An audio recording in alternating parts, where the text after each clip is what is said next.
face and start kicking ass, just like it said at the beginning of the program. Man of the hour, tower of power, too sweet to be sour. Sending your ass on the jabroni jet to the other side of the territory, brother. The Alabama Hammer. Nightmares on the best part of my day. The goods from the woods. Hot damn!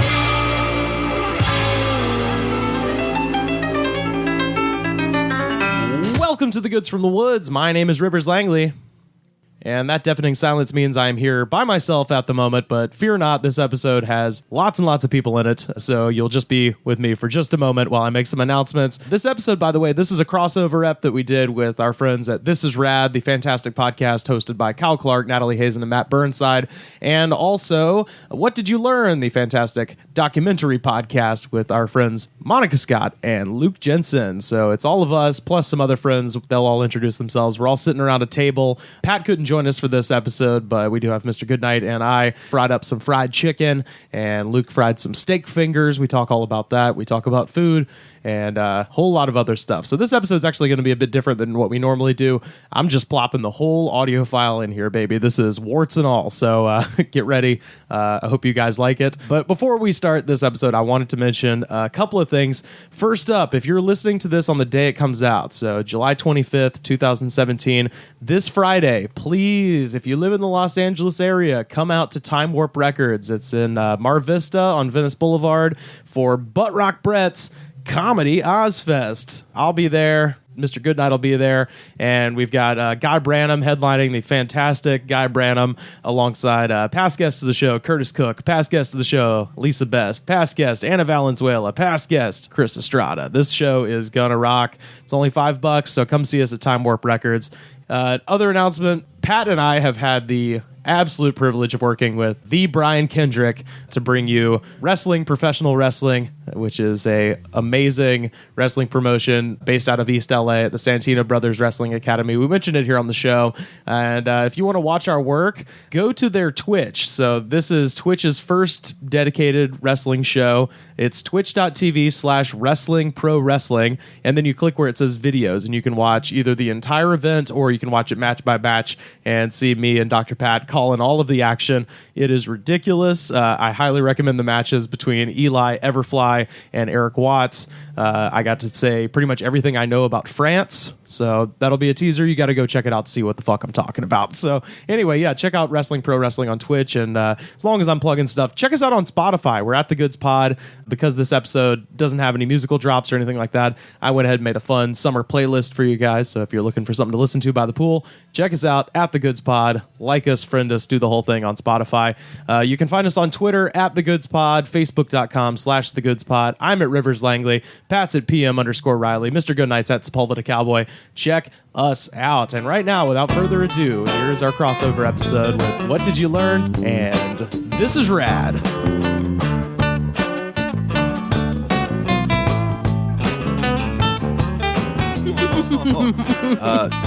This is this our last summer of Rad? No. Second to last. Oh, I forgot. We have the big one for the end. This was just this is Still got the boat episode. Coming next about the week boat. on This Is Rad. You got Adam Murray. Oh. Will he have a boat? Will he not? Oh no, we rented the boat Kyle because he already can't. Kyle be trusted. You actually got the boat. Yo, I invested in a boat so that we could get him to sign the peace treaty. Is it the boat place I sent It you is. to? It is the boat place yeah. you recommended. Yeah. And it's gonna be great. Lisa Wow. Curry's gonna be the captain of our ship. Hell yeah. I've prepared the truce document for her to read. That's gonna be great. I might, really? I might want to. Can I send a statement? Maybe. Yes, please. Oh, if you have a statement you'd like to prepare, I don't have a statement prepared yet, but I would like to please make send a us one and statement. we will happily read it. Yeah. out. Are we Hopefully. aligning a NATO-like agreement against Adam Murray? Yes. Well, you know how the Allies like France and pull out because I don't know what y'all's talking about. but Turkey and take that shit. And they get good hash there, but you do not want to go to jail over in Turkey because there's this movie called Midnight Express, man. And it ain't even worth going to jail there for that hash that they had in that movie. 'Cause that hash that John Hurt had was good. It looked like a chocolate bar wrapper. we are. It is summertime, and we have found a way to, through podcasting, have an excuse to just have a really lovely afternoon where we had a bunch of good food. Yeah, absolutely. Do we want to go around and introduce everybody? Yeah, here I'm Kyle. I'm Monica Scott.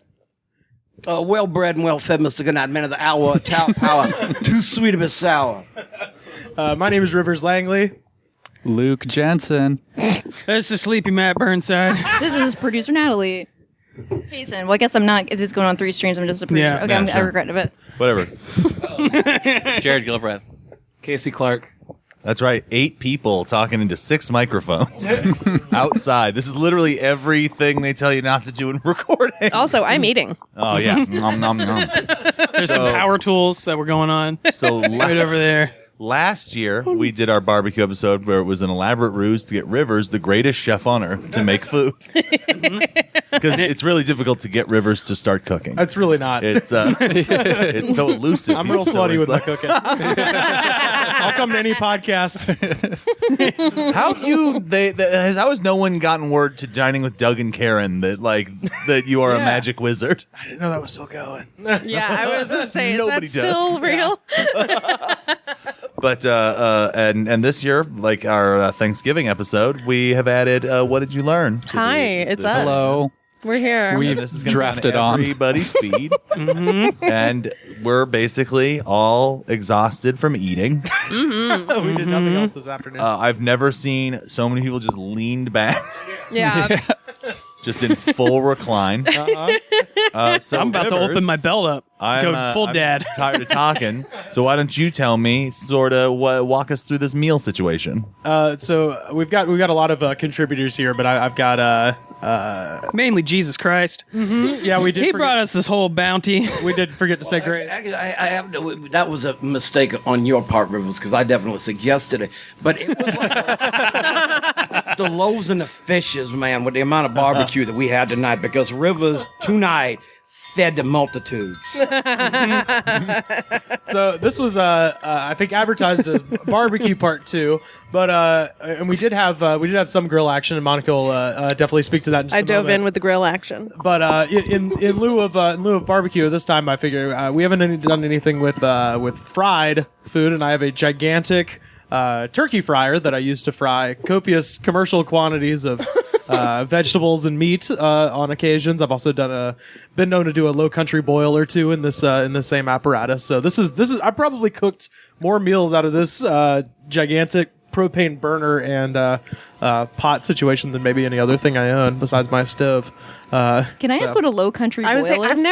I've never gotten to actually go to an actual low country boil Oh, well, where friends do that Shit, together. that sounds like we've got our next. Yeah.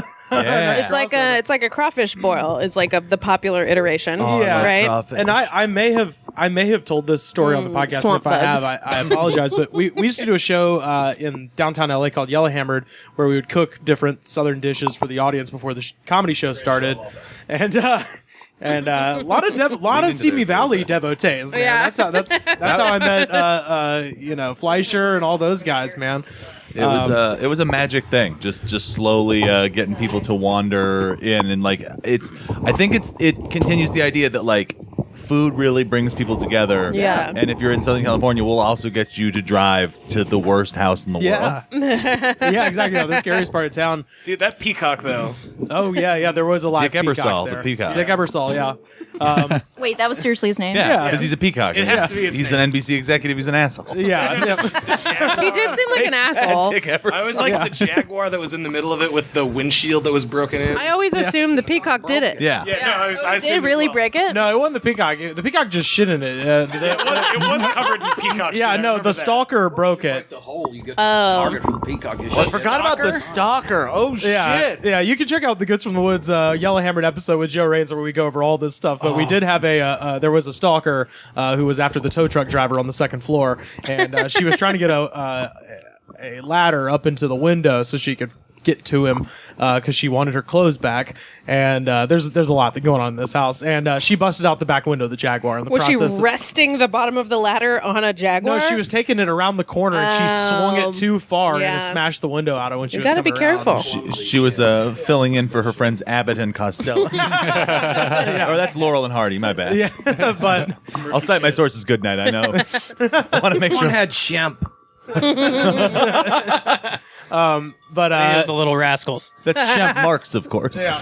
I always hated the Little Rascals. I watched The Man from Borneo yesterday on YouTube, actually. Little Rascals, I've been at. Yeah. Oh, yeah. Well, no, the whole concept is Spanky's dad hates his brother-in-law because he runs like a shifty circus that like basically just like took a jungle, like a guy who lived in the jungle, and just started like touring him around the country.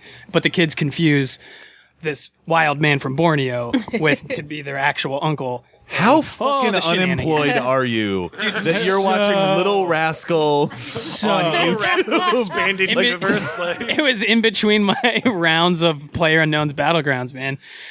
All in my underwear. If you have jobs, please hit up Matthew Burnside at It might be a good idea. Ass.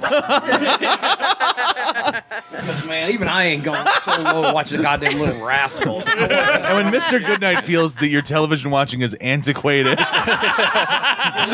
know you're hopeless. Also, with the long hair, you're starting to look like when Forrest Gump gets all the way across the country and then starts running back the other way. The baseball hat too. Gotta put on that tracksuit, dude. During the course of the show, we used to make boiled peanuts, and I did and then Dave Stone would give lectures on how to eat boiled peanuts. Yeah, well, which were needed because I had like our dear friend George Coffey came up to me and was like, "Hey man, these peanuts aren't done." I'm like, "You don't eat the shell, you fucking idiot." Well, let's not forget our asshole friend John Faso, who took one look at him and said, "They look like turds." It's a haunting impression of John Fosse. Too much. But the point is, when it came time to do our Low Country boil, we actually didn't. We fiddled with tradition a little bit because a Low Country boil is supposed to be primarily crawfish, right?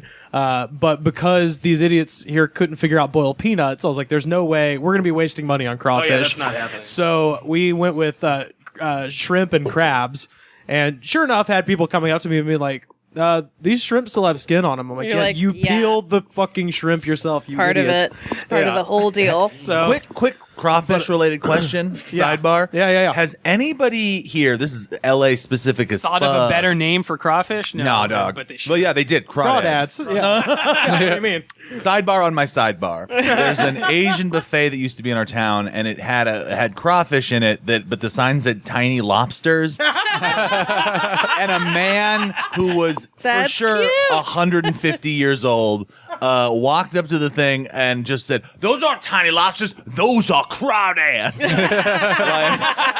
That was a ghost. Oh, and then he for sure. disappeared. And it's the worst episode of Are You Afraid of the Dark? That's my initial tangent. Has anyone here eaten at the Crawdad place on Santa Monica and Highland in La Brea next to the Target? Next to the Target. The boiling crab. That's what they turned the Bruco into. Yeah.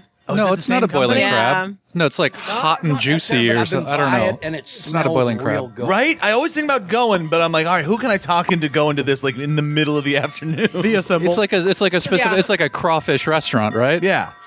Yeah. Should we take that winch? I'm going to be honest. I kinda Stevie like Nicks it. just got here. Good luck. I hate that wind chime so fucking much. It sounds like the beginning of the Pure Moods commercial. There's nothing less soothing than the sound. Sail away, sail away. Yeah. The way that it clattered when you put it down sounded like it died or something. It's like, all right, we got to take Old Yeller, the wind Clangy chime off Yeller. the bar. Shot the wind chime. Old Clangy. There's a place in Little Tokyo that I go for dollar oysters because they have dollar oysters all day. Fuck but yeah. they do low country boil, but it's called Oystars. Oystars. Have you done a oyster shot? Because I just discovered these recently, where they like take a shot of vodka, put a Pour it in an oyster? and the hot sauce and all the stuff in, and you shoot it back so you're getting drunk and eating oysters. No, but what an efficient you use of puke my for time 6 and hours. money. Natalie and I, for our anniversary in Santa Monica at a place, and the guy was like, I was like, oh, can I get a couple of oysters? And he's like, for an extra $1, I'll pour vodka in them. I'm like, you just sold 2 more. So then Natalie's just dealing with a drunk guy who's shooting back oysters. But yeah, long story short, a low country boil is you get a gigantic pot like the one you see behind me with the propane burner. Do it outside. I mean, you can do it on a stove, but what fun is that? But yeah, you take it outside. Low country boil is crawfish, shrimp if you want to go that way, crab if you want to go that way, any sort of like, non actual fish seafood. Crustacean, yeah, exactly. Shellfish. And then you put in there sausage, preferably andouille sausage. The spicier, the better. Corn, whole cobs of corn that you just chop into little, 4 sections, and then potatoes. Chop up boiling potatoes into 4 and throw those in there, and then just pour in a shit ton of Old Bay seasoning and an entire beer.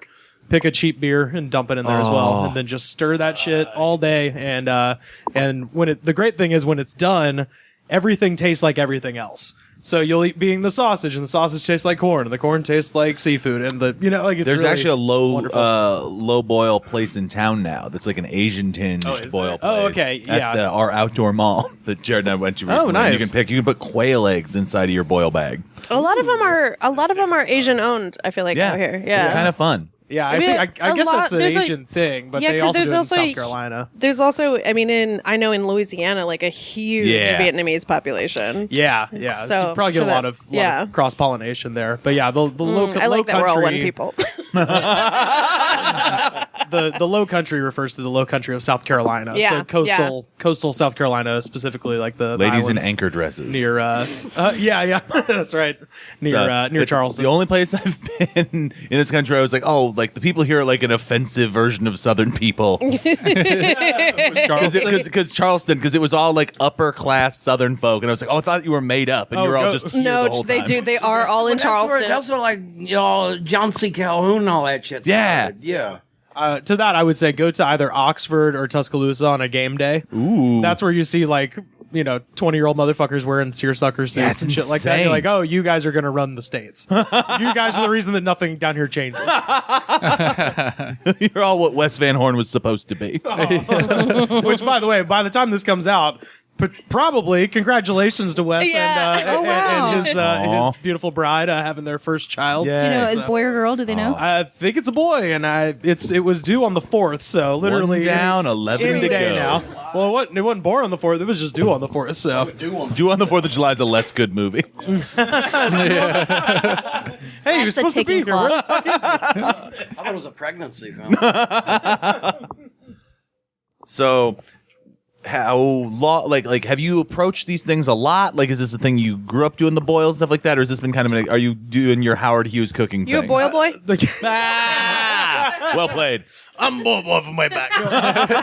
No, the Low Country boil. I've been to a lot of them. I'm trying to think if we ever. Yeah, I guess I did do one. Actually, my buddy Jingles has a beach house. Love Jingles.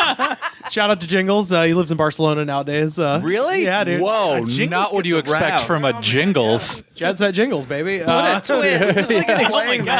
Is there like an exchange program where countries send out because they need kind of like fun, weird Southern guys to like hang out? Jingles, and I mean this with the most possible respect, is one of the strangest people I know. Yeah. Oh, He I sounds want like that he to. got the last deal from Cash Money Records. Well, his real name is James Taylor, so that's why he's Jingles. Wow. But I love the idea of a hick exchange with other countries. Though. We just get like whatever Argentina's hicks are get like sent up here. soccer hooligans. Surely they have soccer hooligans. Yeah. Gauchos. Yeah, there we go. There's like a gaucho in Alabama now. Hide your daughters, man, because they Latin lovers and they cowboys. Double threat. But yeah, Jingles Beach House is down in Gulf Shores, and it's one of those places where you can just. He lived right next door to a marina, and so you go to the marina, ask for fish heads, and they give you free fish heads. Them up, yum. Well, no. You put them in crab traps, and you load your crab traps with fish heads, and then you toss them out into the bayou. And at night, you pull them up, and there will be 150 pounds of crab in these traps. Like they're almost a pest. Listener, I have a challenge for you. I need you to figure out what putting fish heads in a crab trap is a euphemism for. That's all. Keep going. But anyway, we went down to his beach house a few times during college, and we'd end up with way too many crabs, and then it just turned into like, all right, well, Happens in college. And so it was like, all right. So just to yeah. It's a race to dive on that grenade. I am literally the John like, I gotta Wayne lean in this forward. situation. It was funny because you could just see Goodnight only had to lean, Burnside had to sit up. Everyone's like, I beat Burnside to it. It's like Lee at Fredericksburg. Really. Luca, I feel like you fell off for Monica's team for other person from the podcast making it that joke. Do y'all want to we can get some real fresh crawdads? Because I have a secret. what is it? Ooh. Have y'all ever been to the meditation gardens in Malibu? What? They have crawdads? There's crawdads there, man. Look along, In the lake? Look along the side of the water. Sometimes you get crawdads coming out. There's crawdad holes in there. What? Whoa. Just go quietly set a trap and then come pick it up the next day. You get a line and I get a pole and we'll all go down to the crawdad hole. Maharishi, whatever it's called, meditation center. And somebody will say namaste to distract them. I wonder how cool Buddhists are with you stealing fish and then eating them out of their lake. They don't love it, probably. Yeah, but they were super cool with it. Dharma, really. Yeah, it fucks up the Dharma wheel a bit, I think. Yeah, but you know, these people deserved it anyway because now they're crawdads. And provided me with sustenance, so I can think of no better way for them to get to a better eternity. Than being drowned in butter. All I know is this is the setup for the worst Pixar movie. Song of the Shrimp. Crawdads escape. Jesus. Eating Nemo. Crawdaddy Daycare. That was a good movie, by the way. We'll be back for that midnight after this. So, But yeah, that was the first time I tried. so you do the low boil, but then you also like because I feel like there was a lot of talk when you got that fryer. Oh, about all the shit I was gonna do. Like Robin Hood. There was a lot of talk when we was going down fryer. Just a lot of there's the kids are on the trampoline next door. Trampoline. See, this is a family show, and we love it because Jubilation reigns that's here right now, and we're in Simi Valley or something like that. So if you hear children yelling hi, they're not prisoners; they're in another house.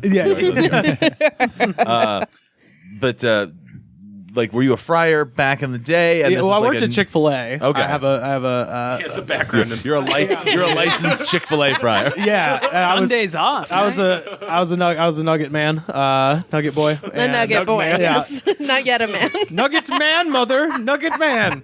But I was on strips and nuggets for most of that time. And I like that that's your version of pins and needles. He's on strips and nuggets. I was on strips and nuggets waiting for you.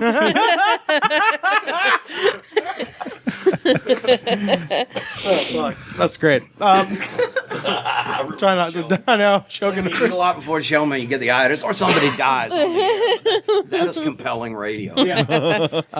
But yeah, no, I worked at Chick-fil-A and I took note of their technique as far as breading and Give stuff the like goods. that. Yeah, exactly. And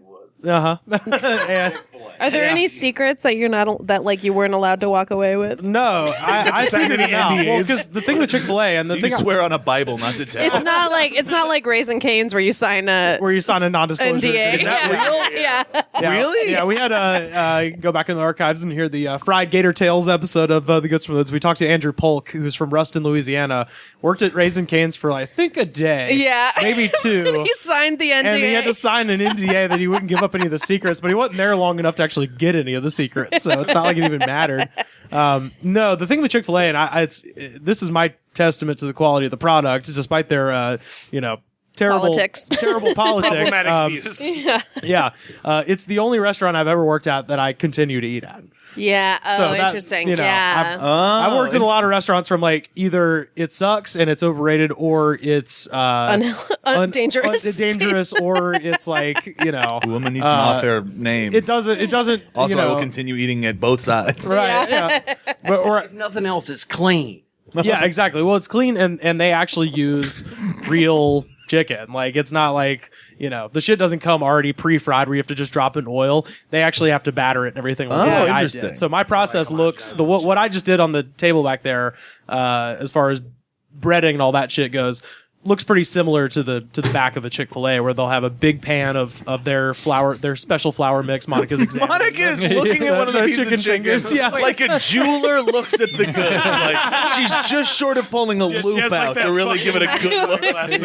Just dreamily kind of spinning it like it's a menu item in a game. Just like I was just thinking about how it looks like. Musing on it. It really does. Look does. very much like a Chick-fil-A piece of chicken. Hamlet. It really does look exactly like a Chick-fil-A piece of chicken. Alas, poor Yorick. I knew him, girl. Anyway, Wait, so this whole time I we put just- it back. We've been pulling these shenanigans to get you to come over here, and we could have just been good chicken loving. Not on a Sunday, my friend, and that's where I come in today. Let me say this. I've had the both. Rivers Chicken is better than Chick-fil-A. Agreed. I would agree with that. I don't care about the political things one way or the other, but I never thought Chick-fil-A's food was all that great. I was actually about to say it's like eating Chick-fil-A, except without the guilt of homophobia. well, and since we're eating it on a Sunday, it's like a man-sized piece of chicken too. Yeah. Chick-fil-A gives you all this little nibble stuff for like girls. It is truly. Listen. As a woman,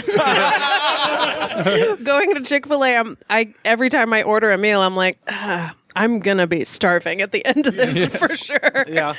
I'm always tempted. Mayonnaise on a waffle fries. Oh God. Oh, yeah. you know what was good that they had though? Did you have the iced coffee when it was giving that away? No. Their iced coffee is actually good, so I'll give them that. Favorite coffee shop in town. I think we brought this up before. Have you guys been to the Dwarf Door? In Atlanta. Outside of Atlanta. It's in Woodstock. The Dwarf House. Yeah. Tell them about it, babe. It's just a Chick-fil-A. It has a very tiny door. It's the original Chick-fil-A. Is that the original? Yeah. No, really? The restaurant. So when Chick-fil-A was founded, He's the company historian. Straight Chick-fil-A. Yeah, no, it was a restaurant called the Dwarf House, and they did burgers, they did all kinds of shit. And they had a small-sized door, like for a pet. Yeah, well, it was like Like for little as a way kids to to bring go in. kids in. It was like, oh, it'd be funny to have They like got a their little own door. and it's sort of a the food wasn't German, but the aesthetic was German. It's supposed to look like a little like a little German house. like the Grimm, Brothers Grimm. Yeah, like a house in the Black Forest or something. It's got the half timber. It looks like a little tiny dwarf house, right? And you go in and What they have the this- ovens look like. Wrong Germany. I don't know if that was a Hansel and Gretel reference or a Nazi reference, but either way, holy shit. Either way, a great layered Germany reference. But anyway, they used to serve burgers and fries. Like they had, a full menu, and then they had a sandwich on the menu called the Chick-fil-A sandwich. And that became so popular that Truett Cathy, the owner, started licensing out in malls is where Chick-fil-A started. They were always just in the malls. He started licensing out, and they created a much smaller menu from the Dwarf House to just being like, this is where we sell our Chick-fil-A sandwiches. And eventually it became phased out. And so now the Dwarf House is just a Chick-fil-A. That was the first time I'd ever eaten Chick-fil-A was at the Dwarf House. And they have like a sit-down full table service with too. menus and cloth napkins. Oh, so maybe they have more shit there than the rest of No, them. it's basically the same menu as okay. Chick-fil-A. But I feel like I ordered just like eggs and grits, which was weird. Like a so Chick-fil-A. maybe they- there's yeah. a breakfast menu. Yeah. But then I just remember I said it was my first time and I got a free milkshake and it was awesome. Yeah, like I've been in there and I never but I went in there before I worked there and just got a Chick-fil-A sandwich. I haven't been there since I figured out all the history and stuff behind it, so I've never made note of the menu. I know they do have a special Chick-fil-A thing in Atlanta called Truett's Grill or something like that, where it's like a full-service restaurant that has a bunch of different stuff, not just the Chick-fil-A sandwich. But anyway, yeah, that's where I got into frying because I could I just feel watched. stupid having never considered that. Of course, you know the full history of Chick-fil-A. You didn't know that Rivers is a chicken anthropologist? Yeah, man. Food anthropology is one of those things where I start to scoff, and then every time I've ever heard a food anthropologist talk, I am riveted. It's fascinating. Like- I'm yeah. obsessed with the one on Good Eats, just that old Southern lady Oh, with she's the the best. jaggedy teeth who's just super intense talking about food. But there's like my friend. I have coming for your I have job, a friend that is, has a food anthropology podcast that is still like. I just listen to it, and then every time I eat that food afterwards, I just like think really hard about everything I learned about that food. And that food is always hot chicken. Yeah. That's the only food I eat. What's the podcast called? It's called Smart Mouth with Catherine Spires. That sounds real It's really good. good. Yeah, it's great. But the one thing I noticed as far as frying chicken goes with Chick-fil-A, they do have very fresh chicken. It comes frozen in a bag though with all the seasoning and stuff. All the brining that they're gonna do is done when they bag it, and then they freeze it, send it to the location, you thaw it out, and then you have to fillet it yourself. You actually have to get a knife, and it's like bone in. No, it's not bone in, but you know, when you get a chicken breast, there's like a two. wad of chicken. There's two of them, right? Yeah. They're right next to each other. So you'd have to cut down the middle to cut those into two pieces, and then you cut those up the middle to flatten them out. So they're fillets. So you would actually have to do all that stuff. And whenever you thaw them out, they wouldn't tell you what's in the brine, right? But you cut those bags open and you're like, it's pickle juice. Yeah. You can smell it. Like it's Yeah. 100% that's what it is. Everything tastes like pickle there. Yeah, and so just from working there, I had that in my head. I was like, okay, so there's something about this stuff. There's definitely pickles in this, and then it was just a matter of like trying to work backwards and get as close as I could to it. So You reverse engineered this chicken. Food detective. You've done a good job too, because it does. I always want because That that is pickle true, yeah. slice. I never thought about that up until like right now, and you just mentioned that. Yeah. But the pickle slice. I mean, how pungent is this pickle though? The Yeah. whole thing kind of tastes like it. But Rivers figured it out. That's like a cottage industry. I think is interesting. As a kid, I had a book. My mom was really trying to push me to learn how to cook because she hated learning how to cook. yeah. And one of the books she got me was like all recipes backwards engineered of like commercial foods you could get. Oh, How yeah. to make your own Reese's cups or how to make this or that. Yeah. And like I just remember like looking at it going like, this is the person who wrote this has wasted their life. Like, and for years, I was obsessed with like that weird subculture of backwards engineering stuff, and now it went from that to now I'm like amazed by it and think it's this like weird, incredible thing that I have so much respect for. Man, if that stuff tastes good, it's never a waste of life. I do like that Rivers has like a Sherlock mind palace for fried chicken. That can't surprise you though. There's maybe when you meet Rivers Langley in person and shake his hand, there's about 3 things you're gonna pull real quick: a solid handshake, good style, and I bet he has an encyclopedic Sherlock Holmes style syndrome where he can detect food. Oh, where are you from? It's like the Cincinnati. Do they put cinnamon on that fucking Skyline chili? Really? You're like, it's like the dead zone. You shake someone's hand and you see like the local food they had. And I want to try it. I want to try it all. But when I started doing the fried chicken for Yellowhammer, just really like I cooked small batches on my own and stuff like that. But the art of cooking a shitload of chicken at once for a lot of people is kind of its own deal, and that's where I got to Also, the name of your cookbook. a shitload of chicken for lots of people. But that's where I kind of got in the habit of trying to figure out what would be the best way to do it with make a lot of chicken at once with my fryer here. And unfortunately, as much as I do love chicken on the bone, it's a lot easier to use chicken breasts, slice those thin into strips, and then fry a bunch at once because you can cook a ton at the same time.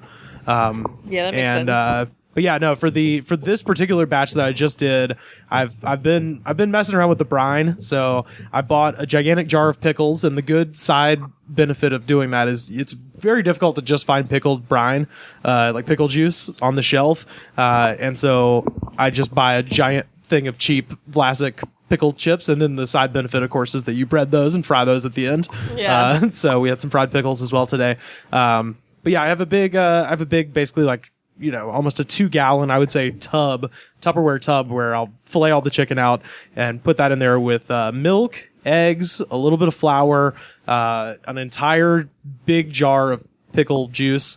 And then for this one, normally I add in some sugar just to give it a little bit of a caramelized taste when it hits the oil. This time I was in Walmart, and Walmart in California has just started carrying one of my favorite things ever that I've been trying to avoid as much as I can this year because I'm trying to be on a diet, although I've destroyed that in Simi Valley twice this year. My diet has been thrashed upon the rocks of Kyle's parents' house. Diets go to die. Man. It's a palace of temptation. There's a donut place on every corner. Well, no, I mean, just here in this house specifically. I've been out here once for the 4th of July party and once today, and oh man, pushed me to the limits. But I got instead of just putting sugar in there, I found at Walmart out here in Porter Ranch, where I go, yeah. Bell Gardens. They have Milo sweet tea. So what you guys had today was a pickle sweet tea brined fried chicken strips. And after we finish the podcast, we're going to throw a bunch of money down and see who can drink the rest of the brine. I also want to say that for the listener, Goodnight has just been slowly nursing a whole gallon of Milo's sweet tea. This body runs on iced tea. I drink this stuff by the gallon because it is the elixir, and I am drinking it right now. This part of the podcast is brought to you by Milo's, Birmingham, Alabama's finest fast food restaurant. It really is. West Coast people, y'all eating at that In-N-Out, think that's a hamburger? Go to Milo's, man. So Milo's is a restaurant in Birmingham. It's the weirdest damn thing. Milo's is a restaurant in Birmingham. Which came first? Fucking you coming out here, or like Milo's deciding, you know what we should do is sell gallons of sweet tea in Walmart's out here? They heard my letters. God damn it. No, The only thing he's prayed about is Milo's sweet tea gets around, but it originates from like a Birmingham-only restaurant chain. That's so weird. I've definitely come across that tea before. It's the weirdest shit. They have the restaurant all over Birmingham. So if you go to Birmingham, they have a bunch of Milo's. They have one in Montgomery. They're all around like kind of central Alabama. I eat there every day when I'm in Birmingham. And it's a hamburger place, and they have this the thing they have a bunch of different sauces, which we'll probably get to in a minute.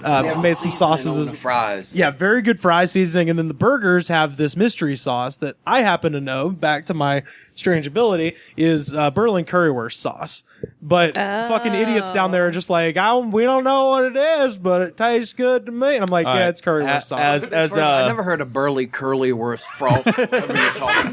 Yeah, we were all just as the person who has now realized they are part of this dumb hick population that can't figure it out, do tell. Berlin currywurst sauce. Have you guys been to Monica, you can't live with Rivers then pretend you know this. Like, you can't just be like, sure, I don't have an unfair edge here. There's a chain. There was, I think some of them are closing down, but there was a chain in Los Angeles called Berlin Currywurst. But it's like it's a German street food. Isn't it? So there's this German street food where it's this. It's literally a sausage where they'll take a loaf of French bread, chop the top off, like kind of hollow it out, pour a bunch of this like hot curry sauce in there, which is basically just like ketchup and red curry, but it's super fucking hot. That sounds so and good. then they'll just stick the hot dog in there as well, and then you eat the whole thing.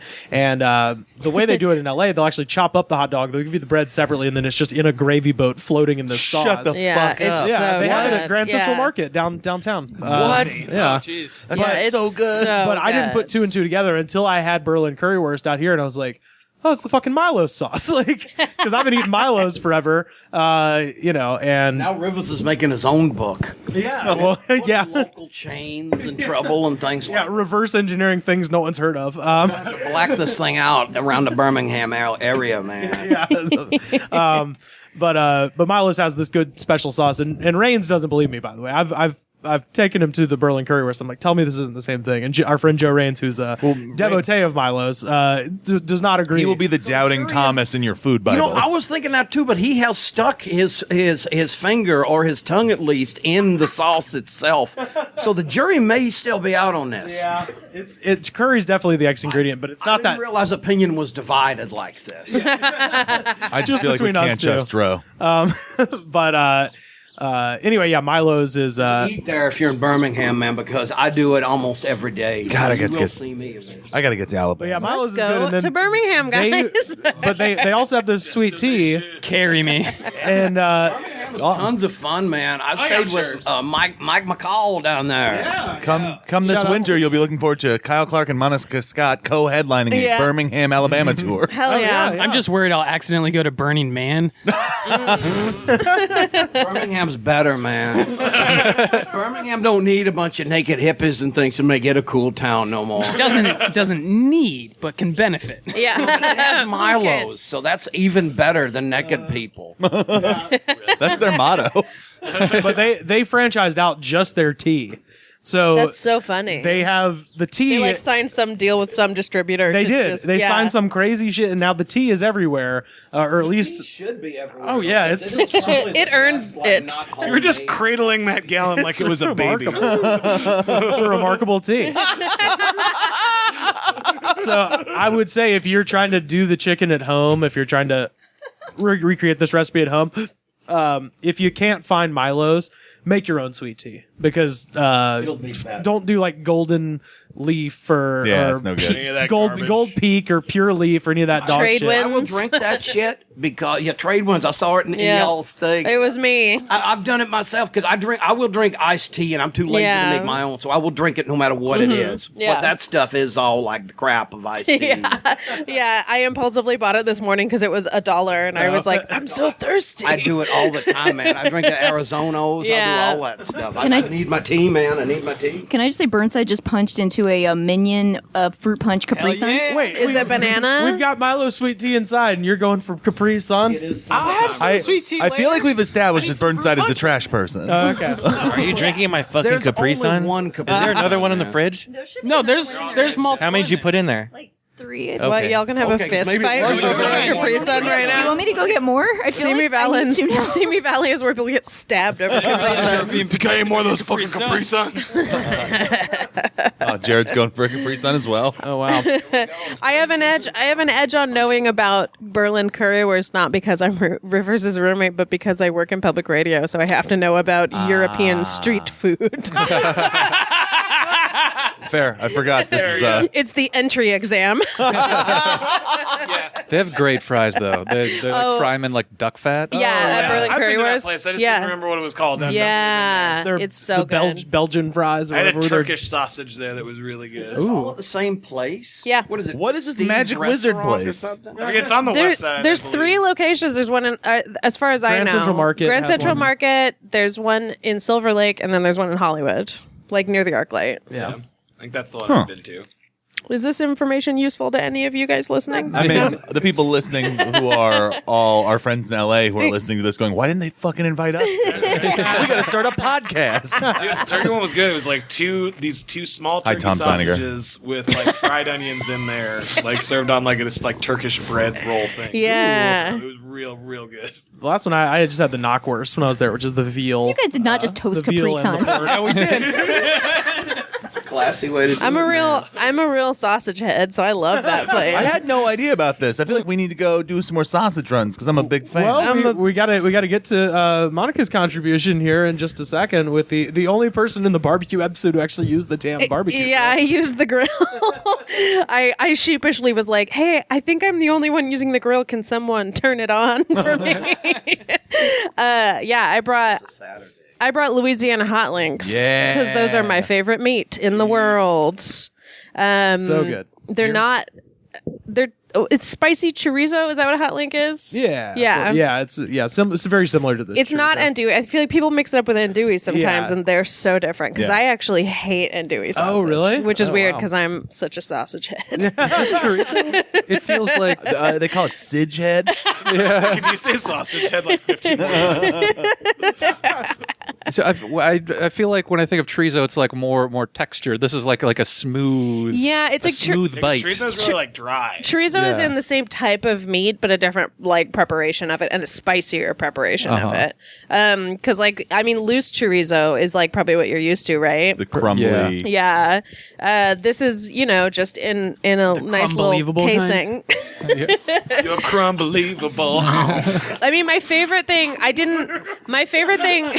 What was it that was crumbly? Yeah, let's take it. It was It was fun to watch a lot of the room fight that. It was like, I told no, we're gonna laugh. You guys are not mature. it was when Kraft cheese was trying to be fancy because everybody was doing feta, so they were like, "Oh, us too, right?" And so they did a crumbly version of feta, but it was right. like cheddar. and everyone's like, no, Jennifer, you're no, savage. Kraft. We don't feta cheese think at all. that you have sheep. You have no sheep on staff to make feta. Louisiana Sheep hot on link. staff? Is that Yeah. how you think that works the cows- anywhere? The cows are on staff Just them wearing little ties walking into an office. with their little briefcases. Yeah, they've got little lanyards that they have to Little scan. like Tumblr to go coffee mugs. and Well, they they do get, follow a guy with a staff. So. What do you call that shit? The vertical integration or whatever? Horizontal integration? Because the sheeps have that themselves because they carry their goods on their back and they Yeah. grow a renewable resource. yeah, That's what they're the staff sheep have figured out. yeah. See, you got to get sheep on staff. Their bargaining power is unbelievable. Sheep on They're this really show, good at man. negotiating. Their bargaining power is crumbly. See, it's fun to say, right? It's just fun to think that somebody out there saw that commercial and was like, ooh, we're going to be fancy tonight. I'm going to get some of them crumbles, put them on my salad. I love the word crumble, but I've never thought, you know what, this sounds like the most appetizing word. I wish I could apply this word to my food more often. Instead of just my psyche. Or my society. Instead of my emotional state. Who did that song? EMF. EMF. Can we say that? Or I thought it was ecstasy, motherfucker. That's a new. I thought that starts with an X. Wouldn't that be XMF? I think ecstasy, like it was It like starts with this an was E? the early '90s, so it was still ecstasy spelled the normal so it wasn't way. extreme yet. Yeah, we hadn't hit the half pipe skating, pizza eating mid '90s yet. The Ninja Turtling of America. Oh, this was the era The half piping of America. This was the era of like King of Wishful Thinking and all that. Yeah. Those are good old days, man. MC Hammer and all that shit. Ninja Turtles. Good night. I got to turn you on to my new comfort food. There's a YouTube channel that is called 80s Commercial Vault, and they have just 10 to 15 minute blocks of vintage commercials from the 70s, 80s, and 90s, and they're all like pulled from VHS tapes. And the number of things, like I feel like you and I could just go head to head, going like, "Oh, I remember this thing. Remember this thing. Here's Yeah, the I think we backstory on could. this." Yeah. It is my new heroin. I watched some shit like that myself, and I remember a lot of them, man. A lot of them. Oh, Does anybody remember the one that always sticks with me because it's just burned in my brain? Was it was a product? It was a toy for children called My Buddy. Oh yeah, Hi, buddy. Oh, Yeah, my buddy. Child's Play. Let me tell you about this. Yeah, not only did My Buddy inspired Chucky, but it was a sissy toy that was invented by the Russians to get boys to play with dolls and make this country weak.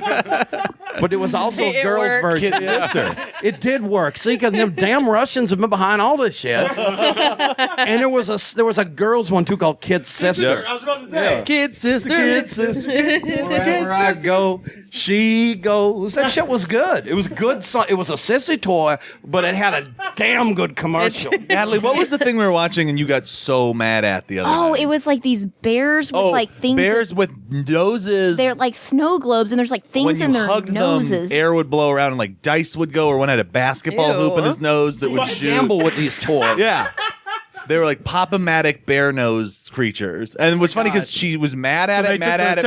They took the technology from the game Sorry and applied it to teddy from bears. the game Trouble.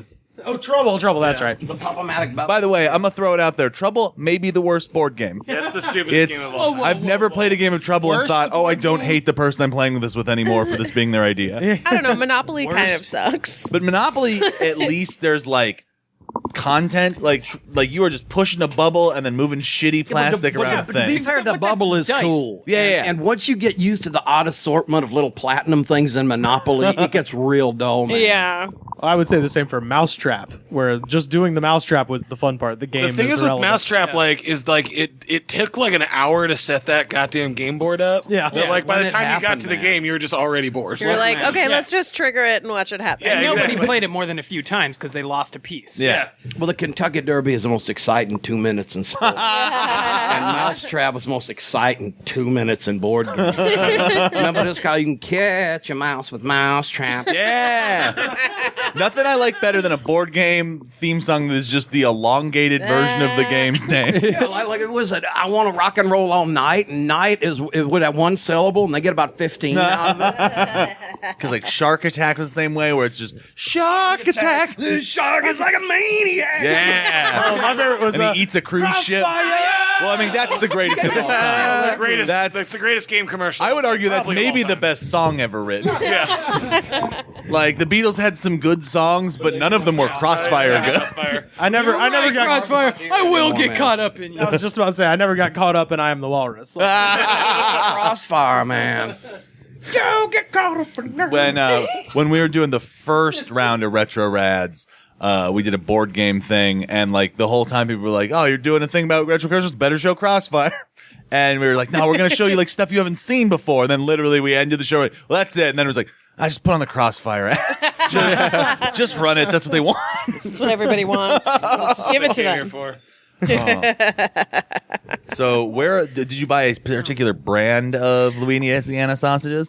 So listen, I can't remember the name. There is a specific brand that I like to buy. Maybe you know the name of it. I just assume Rivers knows every food answer. But there's one that comes in a box that I usually like. Oh yeah. Like it comes in like a hard cardboard box in every grocery store sausage aisle except for Vaughn's, and I always forget that, and went to Vaughn's and got my second favorite, which is also just the only option they have there. Where do we, because we get, is it Costco? Like they do like a Farmer John one that we'll grab. It's not a bad run. I always go like generic brand because for some reason it just tastes, I'm sure that the meat is probably from a questionable situation. The more tainted the meat, the more accurate it is to a Louisiana flavor. Like it should be equal parts like raccoon, possum, and like somebody who like ratted on a Union. Nutrients, and just like the cost of pogo. Yeah, exactly. Yeah, I mean, because hot links are all about the intense amount of seasoning inside of it anyway, so who cares what the meat is made of? Yeah, I get the one with the question mark on the cover. I would say the same way that like Louisiana lets Las Vegas have the title for like craziest party town because it keeps the riffraff out. Louisiana hot links let hot dogs take the rap for being like the shadiest meat and product you can buy. We'll just be here. The people who know show up and the rest don't need to be here. They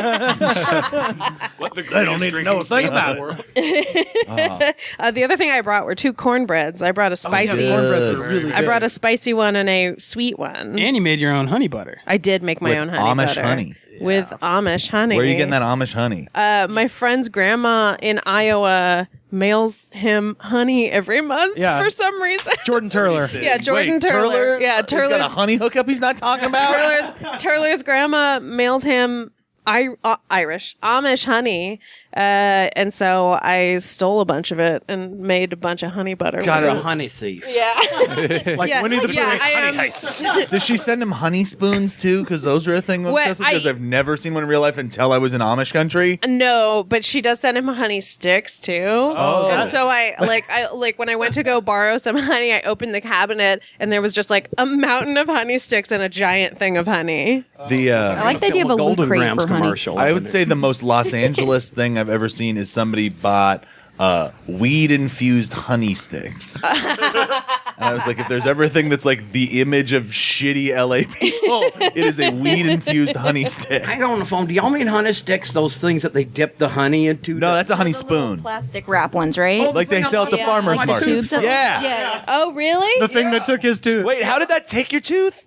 Don't bite those things, man. They're hard to bite into. If your front teeth are going, do not bite into honey straws. First time I heard that story, I thought you meant like a Bitto honey. No, I had honey straws. I got them at south of the border. They're 20 cents. But look what it does.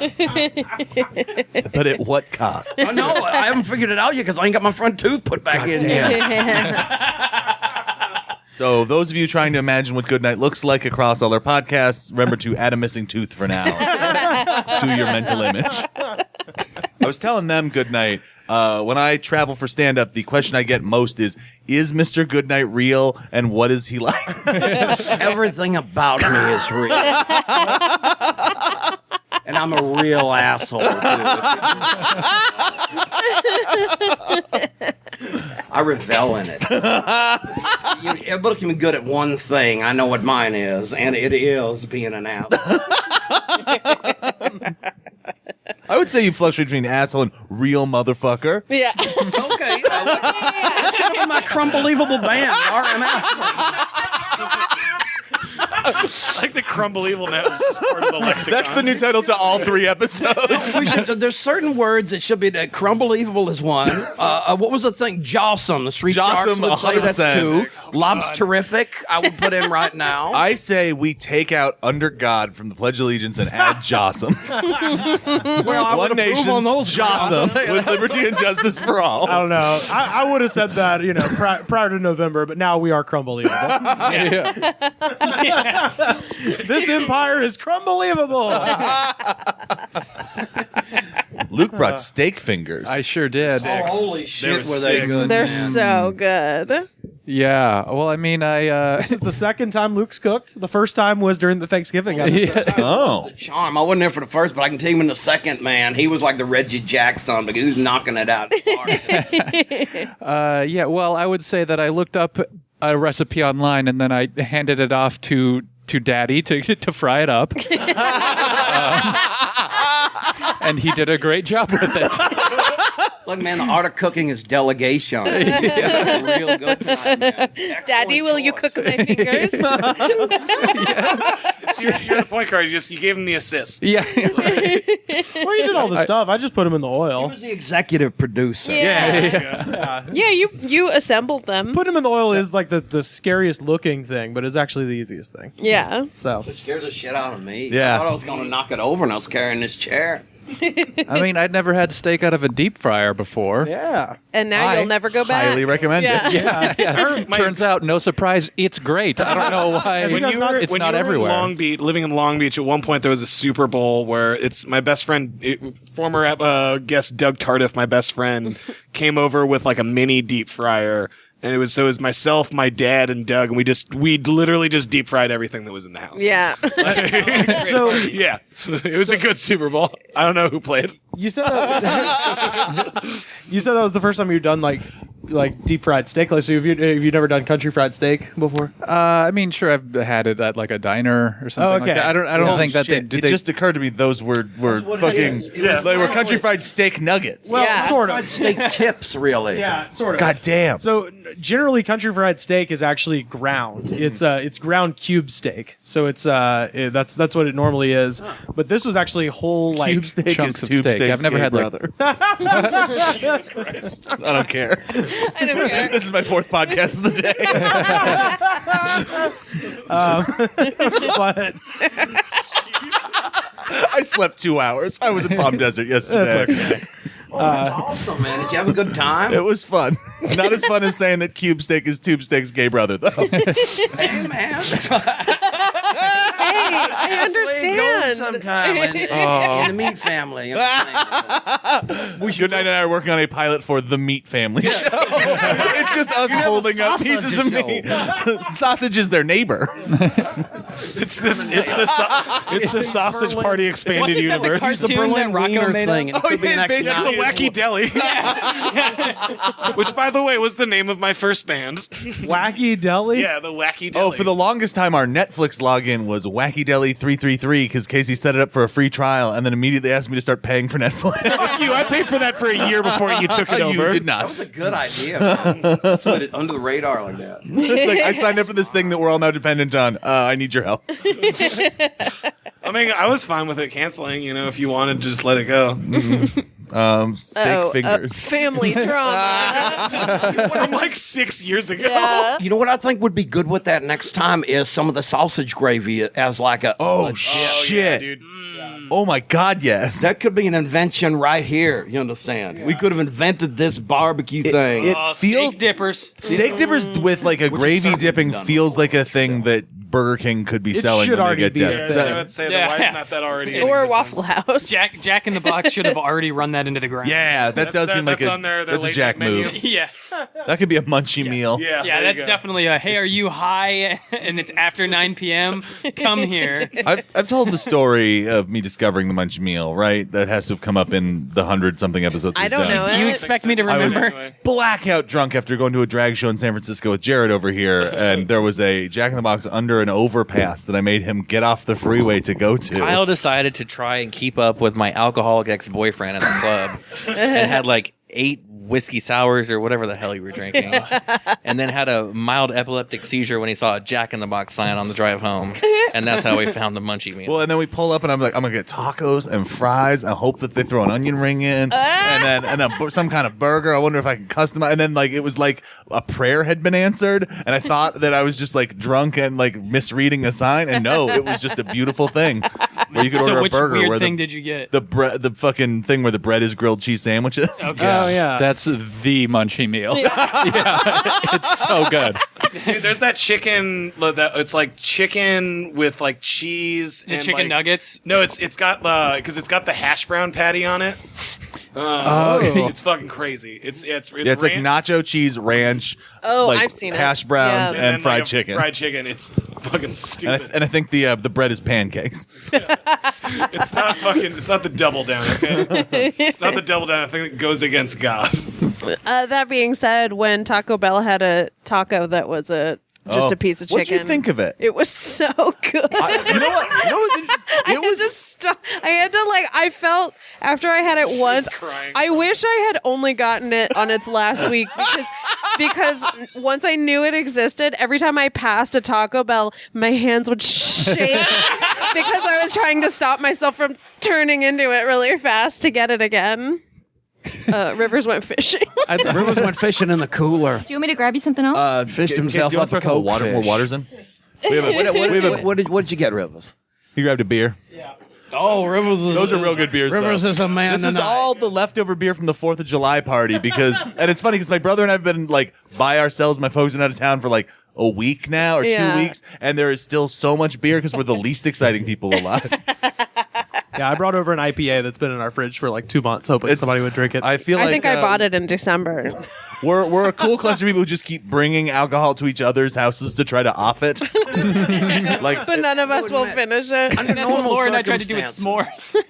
Normal circumstances, I might have hit some of that beer, but I have my Milo sweet tea. So I don't Every need time you nothing rub else it to against drink. your face like it is your precious. It's my baby, man. It's my baby. This and my doggy is all I need. And maybe a pack of cigarettes. That is the life. Yeah. And an episode of Sanford and Son. There we go. That's the song. I've been dropping Sanford and Son references recently, and it never pays out as much as I keep hoping it's going to be. That way you know who will be saved on the last day. Thank and you. Who won't be. Who are the elect? On the right hand of God, you have people watch Sanford and Son. I got then there's everybody real else, in the man. face of a very thinned out open mic because I had a line about time traveling back to the 70s, and the most exciting thing being that I could turn on the TV and there's a new episode of Sanford and Son. And I thought that was going to light the room on fire, and instead I yelled at people at 1 a.m. If I could do that, I would never come back to this That's day and the age, exact man. bit I have going. You can smoke inside and Sanford and Son is on. That's all I need, man. That's all I need. These times weren't meant for us, like And the Beach Boys racetracks said. was more popular in those days, and the wrestling was good, and all the concerts that you could go to back then, and See Led Zeppelin for $15. yeah, exactly. We're living in a fallen age, man. Crumbled. Crumbled. It's fucking crumbelievable. The 21st century is crumbelievable, man. We've really lost it. Fuck, man, Crack better cut me a paycheck after this. God, Natalie is going to say to me later, this is an unreleasable show. I say that about all the episodes. That's what our That was a feed is good for. burn. We We're the unreleasables. Yeah. Oh my gosh. Release, we escape. Oh, God damn it. I love when something's almost in unison. Speaking of thinned out open mics, I just did the Hooters open mic on Hollywood Boulevard. How was it? It was. That used to be a lot of fun. It is still lots of fun. I made the mistake and went to Mel's instead, and that was a nightmare. It is outstanding. I know what this story ends. And in. all I just wanted to say is I went on after and I went on before and right after two legends. The guy who went up before me was a man named Stank. Stank was at Mel's too. And the guy after He had me a big was night. dressed as the Joker. So Which Start out incarnation? that way, man. supposedly, Arrest this boy, man, now because he could be trouble. Yeah, which God, Joker wait, is wait, this? wait. This is important. he's Heath Ledger Joker, and his and the joke I remember of his because I was on the way out. I was with The killing joke. well, Nice. Nerds out there. I was Everyone's like, oh. I was with our friend Jed Brothers, one half of the Brothers band. We were doing a little open micing, and I was like, okay, I have to watch at least one. And he goes, he's like, I just broke up with my girlfriend. Her parents, they're so annoying. They just kept screaming, "Help me! Let me out of here!" Wait, he did it in character? Yeah, I was like, oh, what? Yeah. So it was. I think I would have preferred if he showed up in full makeup and then just did observation. That's what I wanted. It was gonna be. No, I thought he was doing that because he goes up. I was like, oh, it's just one of the street performers, and now Yeah. it's his time off. And no, he Because did the Hooters is Joker. directly across from Man's Chinese Theater, Yeah, so it's it's- all those grimy people. Yeah, it's like the time. It's LA's like Times Square. There's like a million The Supermen. Barney suit. That Yeah. want you to give them money because they photo bombed you and all. Yeah, exactly. I just remember where I used to park for MI. That was where a lot of those people would park, and you just see Darth Vader and a bunch of stormtroopers smoking a blunt before going out. Sad Darth Vader too, man. They're disciplined on them ships. God, I down love the that he's toilet. doing it in character. Yeah, During I other will book people's him immediately for something. that's kind of what I was thinking. I was like, he probably might get a booking A after lot the of ramblings about his scars and shit like that. Oh my would god! he just sit there in the audience during other people's sets and just ho ho ha ha This, ha. guys, I just got a news alert. He has the next Comedy Central hour special. It's him and just got added. It's him and Chris D'Elia. He actually just got added to Last Comic Standing. God, that would be the one thing that would make me watch that stupid show. He's also on that one Showtime show, I'm Dying Up Here or whatever. but there he's playing a character. He plays Clark Duke's cousin who comes to town. No, he's playing the Joker from the animated series. I'm dying up here, or whatever is the title of the second season that's about now.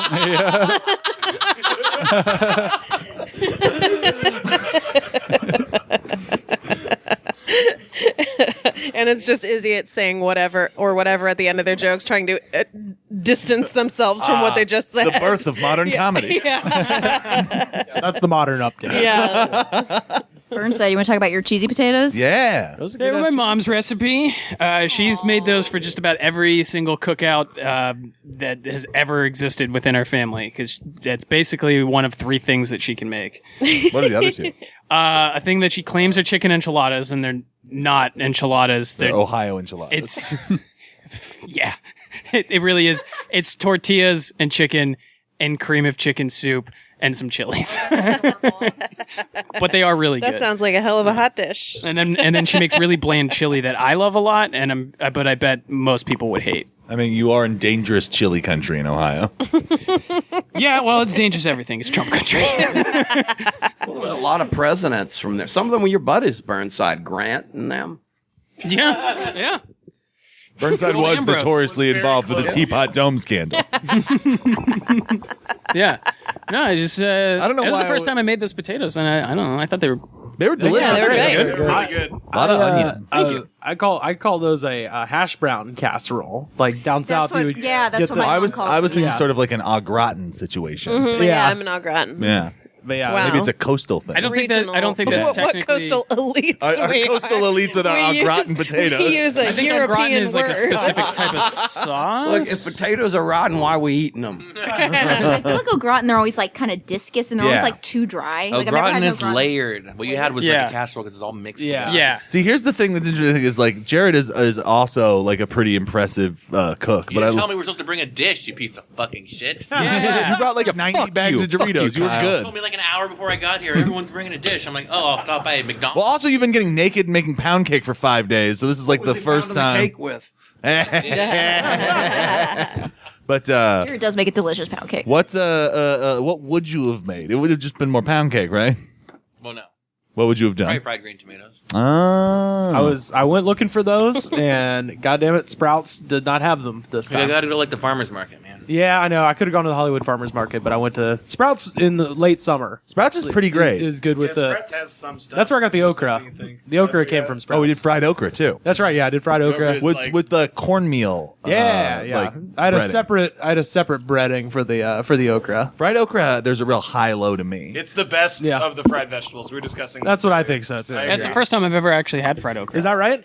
Yeah, I love liked it a fried lot. okra, man. with That's the okra with the white sauce. In Yeah, that particular. white sauce. What was that white Yeah. sauce, by the way? That's Oh different yeah, than so what you I normally made make. Two sauces. two Two special sauces. sauces. The white sauce is so we've discussed on here the Alabama white sauce before. My favorite I was thing. Trying to like mess with it a little bit, the idea of it. Also because I just had an incredible amount of pickles left over from the juice that I needed to brine all these pieces of chicken. So I was like, I'm gonna throw some pickles in the food processor. Maybe it'll thicken it up, give it an interesting taste. And then I added a bunch of cayenne pepper, and that gives it the heat, and a little bit of sriracha to it, and some smoked paprika, some garlic, a little bit of horseradish, and about half a cup of mayo, and some apple cider vinegar. Ran all that shit through the food processor, and that's the white sauce. And now we're saucing. It's Now we're it's weird saucing. to me because just the idea that you can make a sauce seems like wizard magic. Oh to yeah, me. yeah. Well, it's all. I mean, it's if you want to. You know when a restaurant mixed all the condiments together? I keep them separate. Yeah. Oh man, that's You're like the offspring. sauce making, man. Kyle like goes to great lengths to keep things like on separate plates and separate from each other. That makes sense. I love the Some tapas people- lifestyle. No, you don't always like that kind of encroachment. Yeah. I understand what you mean. Yeah. Well, He has like 15 plates at every meal that he's ever like made for. I've gotten better about it. Sops, man. Some people like their food neat. And Right? It's all about what works for you, man. Well, because some things I like dry, enjoy- some things you want sloppy. I remember one time I made a plate for you and it had like a pancake and like eggs on it, and you gave me this look of just like, what have you done? And I was like, That's a whole special Wait, category. are you somebody who doesn't like syrup to get on other things? Okay, I have whole opinions on Kyle's breakfast food habits. I'm totally fine with him not wanting syrup near the eggs because that's fucking disgusting. What? But he does not fuck around with putting syrup on the bacon or the sausage, which is why you fucking Keep it order out. that. Keep it out. It's delicious. I also got You're a lot fucking of heat fool. last night. I was after the show at Denny's with a bunch of comedians who were all putting fucking ketchup on everything in sight. And to me, ketchup and eggs. Well, ketchup real is a gross. garbage condiment. It should be banned. Ketchup is fucking disgusting. Are you telling me you don't like ketchup on fries? No. do you do like mayo? Like some I do French mayo. fuck? Oh. Mayo. I make mayo with apple cider vinegar and like salt and pepper. I make my own little. Have y'all ever tried curry sauce with fries? That is good. It's Yeah. real good. Well, I gotta Remember do there was that. the one of the years I went to FYF, there was a food truck that had the ketchup was infused with curry powder. Oh yeah, Yeah, I like that. Real good. I was Probably really tasted into a lot that. like that Milo sauce. Yeah, very much so. Maya, I'm probably making a food recommendation here. Have y'all, Monica, because you like the sausages so much, been to that sausage place on Lincoln? Where's Scooch? Yeah. Yeah. Because they have the curry ketchup, and they know our got names sausages, and they got a lot of the kinds of stuff we talking Yeah, about. they is awesome, though. and they have like I like it a wild lot. sausages. They have like Rattlesnake and and shit. Yeah. shit. Yeah, it's there- really this is my good. jam. Yeah, It can be quite adventurous if you want it to be, and they got free not coconut, Oh, they got beer. cucumber water. Free when you want it. yeah. Free blow. Venice is fun. cucumber I'm water never is hungry, but gross, it's fucking though. great. There's one of those I hate downtown too. cucumber. Yeah. Yeah, it's like down so I there. don't find it refreshing. refreshing. I hate everything about cucumber. Like that gross fucking cucumber flavored Gatorade. That shit's gross. Well, that doesn't Ever had sound that? good. You guys Y'all have, know you that guys it's have a Gross. lot I of thought it was passion going to be about- good the first I got time a I lot got of- it. About a low It's just- stakes issue. I got a lot of is. strong opinions about Yeah. things that don't matter. Well, no, God, did y'all know the Undertaker, the wrestler? legend of Yeah. wrestling? His kryptonite is the cucumber. Really? So you in good company, man. He's like a was cat. thinking Please. that- I was with Do tell. Andy Peters recently, and we were having a conversation about the Undertaker. Uh-huh. And we were talking about how, like, of all the things in wrestling, a thing that I feel like people aren't talking about enough is that one of the greatest champions of all time in wrestling is a weird cowboy Zombie. ghost man. Yeah, he's a cowboy Like zombie. it's Hulk Hogan, who's just a strong American man. Yeah. Randy Savage, strong man. Well- like Andre the Giant, strong man. Have y'all and then Ghost Cowboy. well, Have y'all seen the liberal progressive wrestler that's been popping up on? which one? No, he's That's called the his liberal wrestling So there's like, progressive. there's like Mankind, you mean? and he comes there's out this in one like a southern- Hillary T-shirt. Oh Yeah. no, that's hilarious. It's Yeah. there's like a southern local scene. that- And like the Appalachian. Yeah. Oh, was I this one forget of the Nick name. Thomas's things that he said? Because I think Nick Thomas is saw for this- sure saw this aware. guy and was Probably, This yeah. guy is on Nick Thomas's like- radar. Yeah, but he's like a heel yeah, of course. by being just a liberal Yeah, progressive yeah. who talks about like social justice stuff. It's pretty great. Yeah, I want single- that. like, I want it's that So job. funny. Like you're all gonna get signed up for single payer, and then they throw beer cans at it. His finishing move is called the Death Panel.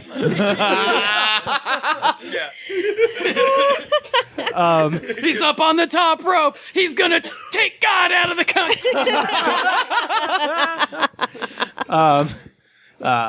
But yeah, that's pickle sauce, and the red sauce, by the way, is it's a sriracha Dr. Pepper barbecue sauce. I love my the Dr. favorite. Pepper stuff you work into stuff. So the Dr. Pepper thing is just because it has a really distinct taste, and again, similar to the Milo's situation, where with like with Milo's, adding Milo's to the brine, it was like, okay, well, this is already very sugary, so it's just a way to get sugar in there without having to actually add sugar. Actual sugar. Yeah, with the Dr. Pepper, I cooked it down, so I reduced it because the Dr. Pepper does make it too watery. But I basically start off with like about half a cup of ketchup, a little bit of Worcestershire, a shit ton of garlic powder. Actually, while I was at Sprouts looking for okra, I found and I'd never seen this before, but it's a sriracha powdered sriracha spice that's mild. God, imagine that going in your eyes. Well, no, it's mild. Oh, okay. They've taken, I guess, the pepper out Perfectly of it. fine to It's get in your just- eyes. In fact, rub it in there. It feels great. It's just the flavor. And Oh, so nice. I was able to add a lot of that to it in addition to real sriracha to get the spiciness, but then just to get more flavor into it. And then just basically like when you're doing that, There's if you're also actually like a dill in there, isn't there? Because I feel like it tastes something. there's a little bit of horseradish. Yeah, That's there what we it go. is. Yeah. I fucking love horseradish. Another person just died, guys. Who else died? Martin Landau just died. What? Yeah. Really? What? So how many are we up to today? That's two. Actually, does this count as 2? Because remember he played twins on that Columbo episode. It does. It does, in fact. Okay, 3. This is the Also, Bela Lugosi has died again. Well, you know, you're going to stick a steak in him till he stays in the box, man. Oh, or you pull it out. Is that the plot to Blackula where they keep pulling the stakes out so the vampires come back to life? I don't remember. You caught me on my Blackula knowledge there. It's, you're talking to a table of white people. Well, I've seen it, just not all of it or recently. I don't know, or but do you want sober. to ask me questions about the OC? But yeah, horseradish is great. And the name is the balls too, because I picture horses just having these gardens and things, Yeah. and just saying, "This is my radish, man. Get me some roast beef." But the trick to this any sort of like ketchup based sauce, if you're going to add stuff to it, to put it onto the stove and reduce it down. But when you do that, you have to have a spoon and you got to literally stir it the entire time, because when you do stuff with Dr. Pepper, especially because it's so acidic and it's got the actual carbonation in it, she'll start coming back up. So you have to keep it stirred to like That's what she said. keep it from boiling Watching over a the lot. side. Are of you the pot. still only importing like off-brand Dr. Pepper from Alabama like you were before? Oh no, I just did that just because I was out of money. I stopped by a gas station. I got the real deal for this one. Because I know for like a few years ago that was your jam. It was like there was like a specific off-brand Dr. Pepper. Yeah, if we Oh, ever do yeah. a Juggalo episode, could you come on and make some sauce with Faygo? I bet I could come up with an interesting. I feel like that's a Faygo Food sauce. Network show waiting Yeah. to happen. It is. Well, Hold they on, did we're that. all missing the wonderful mic stand that Monica has created for herself. It's my body. It's my own body. Give it a 5 stars. You have got it, babe. It's taking full Amazon advantage of what would she got. order again. But yeah, no. Anyway, you got to reduce it down a little bit to make it less Interesting. watery. But yeah, What Dr. Pepper knockoff did you do? Dr. Lightning, Dr. Midnight, Dr. Rocket, Dr. Skipper. We got Dr. Dynamite for That the was party, pretty right? good. Yeah. Dr. Dynamite's Mangala or something like that. Dr. Wham. Dr. Demento. Yeah, Dr. Wham was the one back home. Might still be actually. I don't know. I don't know what Buffalo Rock Wham. Bottling Company is up to nowadays. Do you remember Dr. Thunder, Kyle? You I remember do. that? I was That's- more of a Dr. Skipper man though, but we did both. Dr. What are you Thunder's the talking about? Walmart We got Mr. brand. Pibb. We got real into weird off-brand sodas for a while. still And kinda it was do. just exploring the space of the different kinds of Dr. Dude, Pepper. Mountain Thunder was where it's at. Mount Thunder was pretty solid. That's solid, yeah. And Dr. Dr. Skipper was good. Dr. Thunder is the Walmart version. Yeah. Yeah. Yeah. Okay. Oh, Mountain Lightning, by the way. Oh, is it Mountain Lightning? It's Mountain Lightning. we have questions that we have sent out Y'all for. want to answer Oh, yeah, yeah. questions? Okay, first of all, I'm Oh, she said noticing y'all. yeah. Well, Brewers is here, so I love it. dip back Oh, into it. Moon Mist. No, we sent it out while we were making food. Posted on Twitter to see if anybody wanted to ask questions. Okay, I'm noticing two patterns. One is multiple people have asked if they can, if Rivers can be their dad or if they can call him their fry daddy. Just want to put that out and there. yes and yes. Yeah. And a lot of people are asking about like fried, like fair foods. Okay. So maybe we could talk about that a little bit, like Yeah, best and absolutely. worst. Cake and think of the fried dough, fried bread. Where do we all whatever you wanna stand call on funnel cake? Yeah. Love it. Love it. It's Into great. it. Into it. I'm way more of an elephant ear guy. See, Okay. the thing I with do enjoy elephant ear as well. funnel cake is the monopoly of fair food in that I feel like no one's ever actually finished it. Yeah. I Bring have a buddy. as many times. Besides, you share it with somebody. Here's the secret to finishing a funnel cake: put ice cream on it. Yes. Yo, dude, though, I remember the last day I worked as a carny, I got a deep fried Twix. That shit was Yeah. tight. It's And then I ended, huh? You speak Kizarn? I'm not fluent. Okay. Can you give us a little taste? Kizarn. What? Give us some carny talk. I mean, like, step right up, all you marks. Come on. Let's do this. No, Let's but get on. Yazoo Tizok, this, I'm a little rusty. I haven't had to speak it in a good year and a half, 2 years. That's so- Karn. That's Karn. Karnatok. He's like Kazarni. Remember that? Yeah. Karn. Yeah, I know you're all a bunch of Mizarks. You got to get on my damn ride. Yeah. And you don't get on number 6 because a kid threw up in there a couple hours ago. Okay. We didn't clean it. It's hot now. Right? Man, you sound like a real roustabout.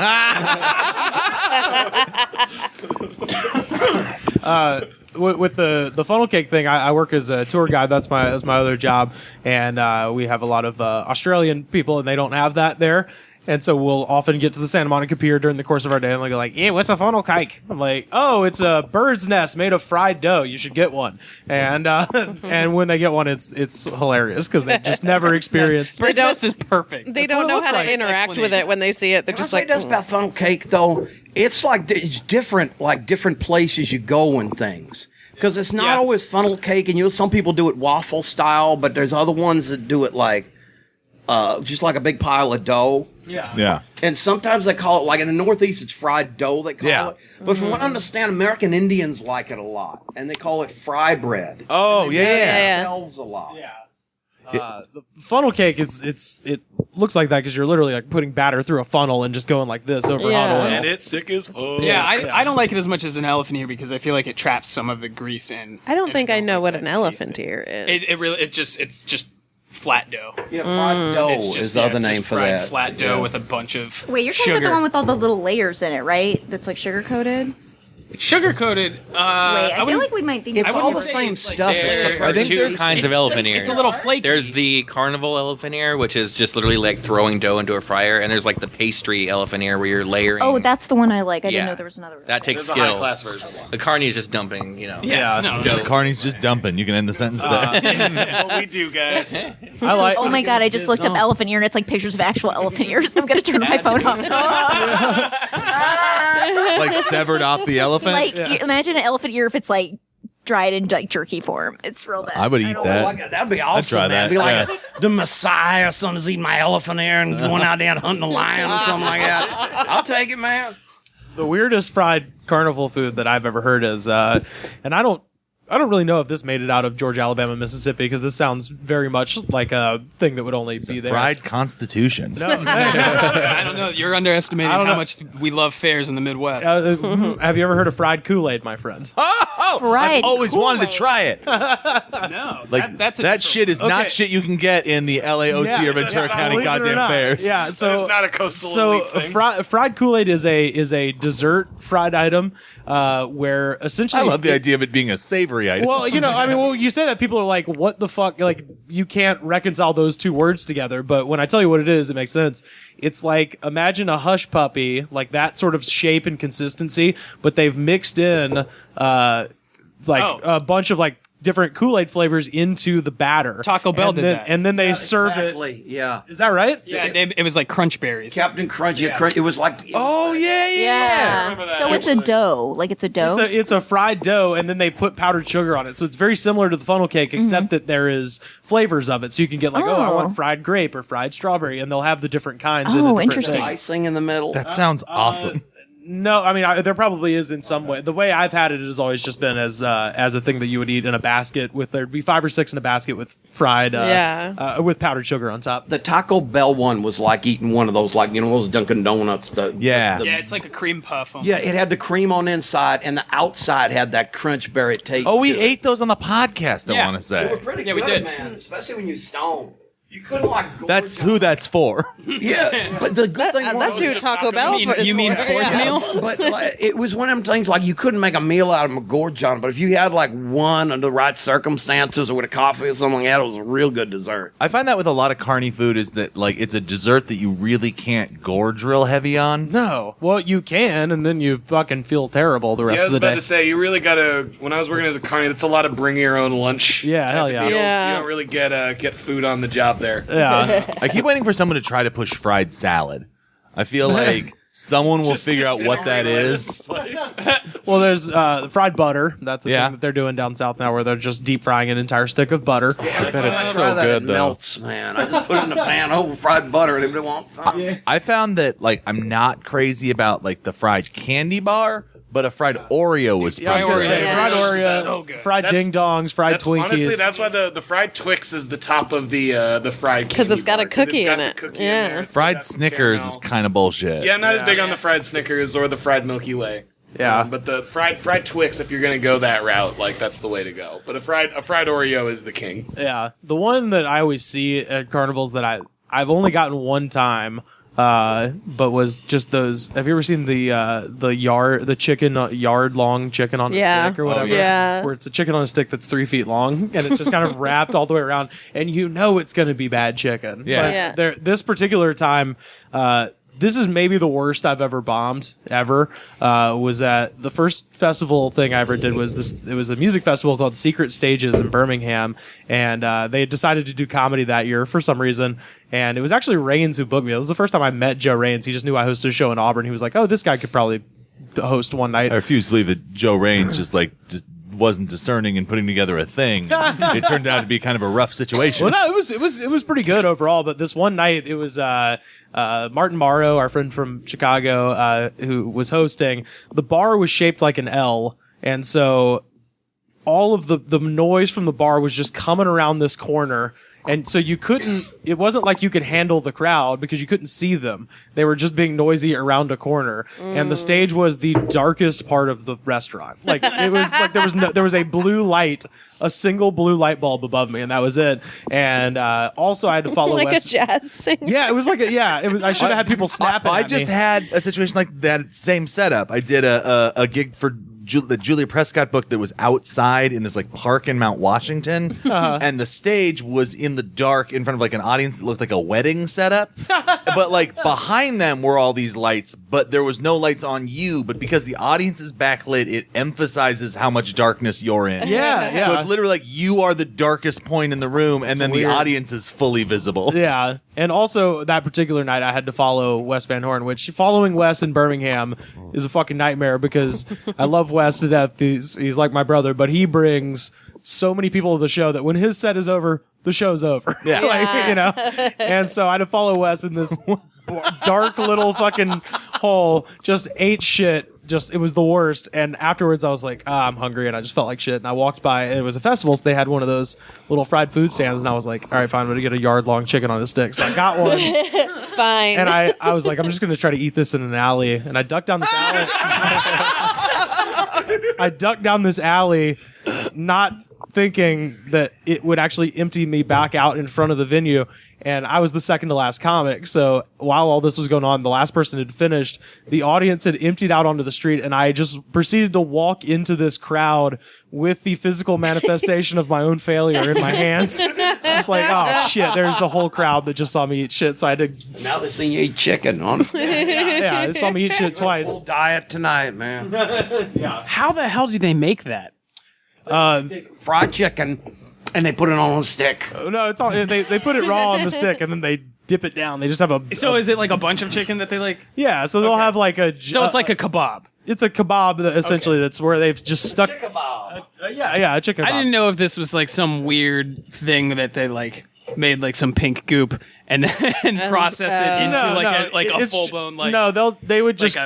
Like a Burger King chicken fry. No, big giant. Have you ever had real chicken fries? By the way, you can get them at like truck stops and things sometimes. Ooh, They ain't I got too a bad. new goal. Although I'll say this, the Burger King chicken fry is probably the best thing on their menu. They've actually upgraded. Like I had not had chicken fries in forever, and I tried them again recently. They kind of shifted. You've what never they gone to are. Burger King with Laura. Is she a big chicken fry fan? It's the only thing she gets. She a It's fry the best head? thing they have. We don't have a Burger King on this end of town, so like. So Well, they're really yeah, they're when what's his name now? Humpty Hump said I once got busy in a Burger King bathroom. You know, people realize that was not as ghetto then because they almost had parity with McDonald's in those days. But nowadays they're like, they're in Sure, we'd all be okay with fucking in a McDonald's. Yeah, you're right. or Wendy's or something. Especially if it has a salad bar or something like that. But I once had sex in a Ponderosa. Oh, I'm so glad to hear fuck. someone else bring up Ponderosa. man, Like every time I say Ponderosa around you, you get really excited. Because it's know the other sketchiest fries. restaurant ever. It's true. Didn't you used to live next to one? Oh, I lived next to the one where the Beltway sniper at his last Holy attack. shit! Really? Yeah, I lived in That's that area. fucking awesome. Yeah, but I'd sorry to disappoint you folks, but I'd moved out of that area about 3 weeks before it happened, so I was not still there. damn. And I never ate at that Ponderosa, despite its obvious, bonanza connections, because I ain't a big fan of buffet food. I love a buffet food I'll eat it in because Vegas. because I'm a trash person. Well, I like trashy, but I'm picky about things I eat. And buffets tend to have a lot of stuff, and not all of it's that good. And I will do it in Vegas for the money and make a pig out of myself. But in general, I like my food hotter than that and fresher. Yeah. I have like two distinct memories of like the two gnarliest restaurants I've ever eaten at. And one was a Ponderosa just outside of Orlando, Florida. That looks like it was hell. like a practical set built for a mob film. And then a buffet in a like second or third tier casino on Fremont Street. Oh, boy. It wasn't the Nugget. It was whatever was near the Nugget. And this was right before they cleaned up Fremont Street. You remember going to this? I know exactly. And there what were you're no talking lights about. on in the place. I don't It was even like think it dark had a and it name. was Okay. red. It's near the Golden Nugget. Was it the Fremont? Was the Golden Goose still open? Yes, then? yes, the that's Golden what it was. Goose. Okay, the that's Golden closed Goose. now. Yeah, it's gone. Yeah. And that was this like weird. It felt like, like those scenes in Jacob's Ladder where everybody's turned into a lizard. Add shrimp to that, and that was this buffet. Yeah, pretty much. God, I forgot about that. God, place. what a nightmare place, though. I think about it too much. I forgot about when before Fremont Street became like nice again. Now it's just where rednecks and hipsters go to interact with each other while Mini Kiss plays. I mean, to I be go fair, there it's all the time. probably the I've been there like 7 or 8 times. I got Vegas it's a out, man. I've party. been there Yeah. so much.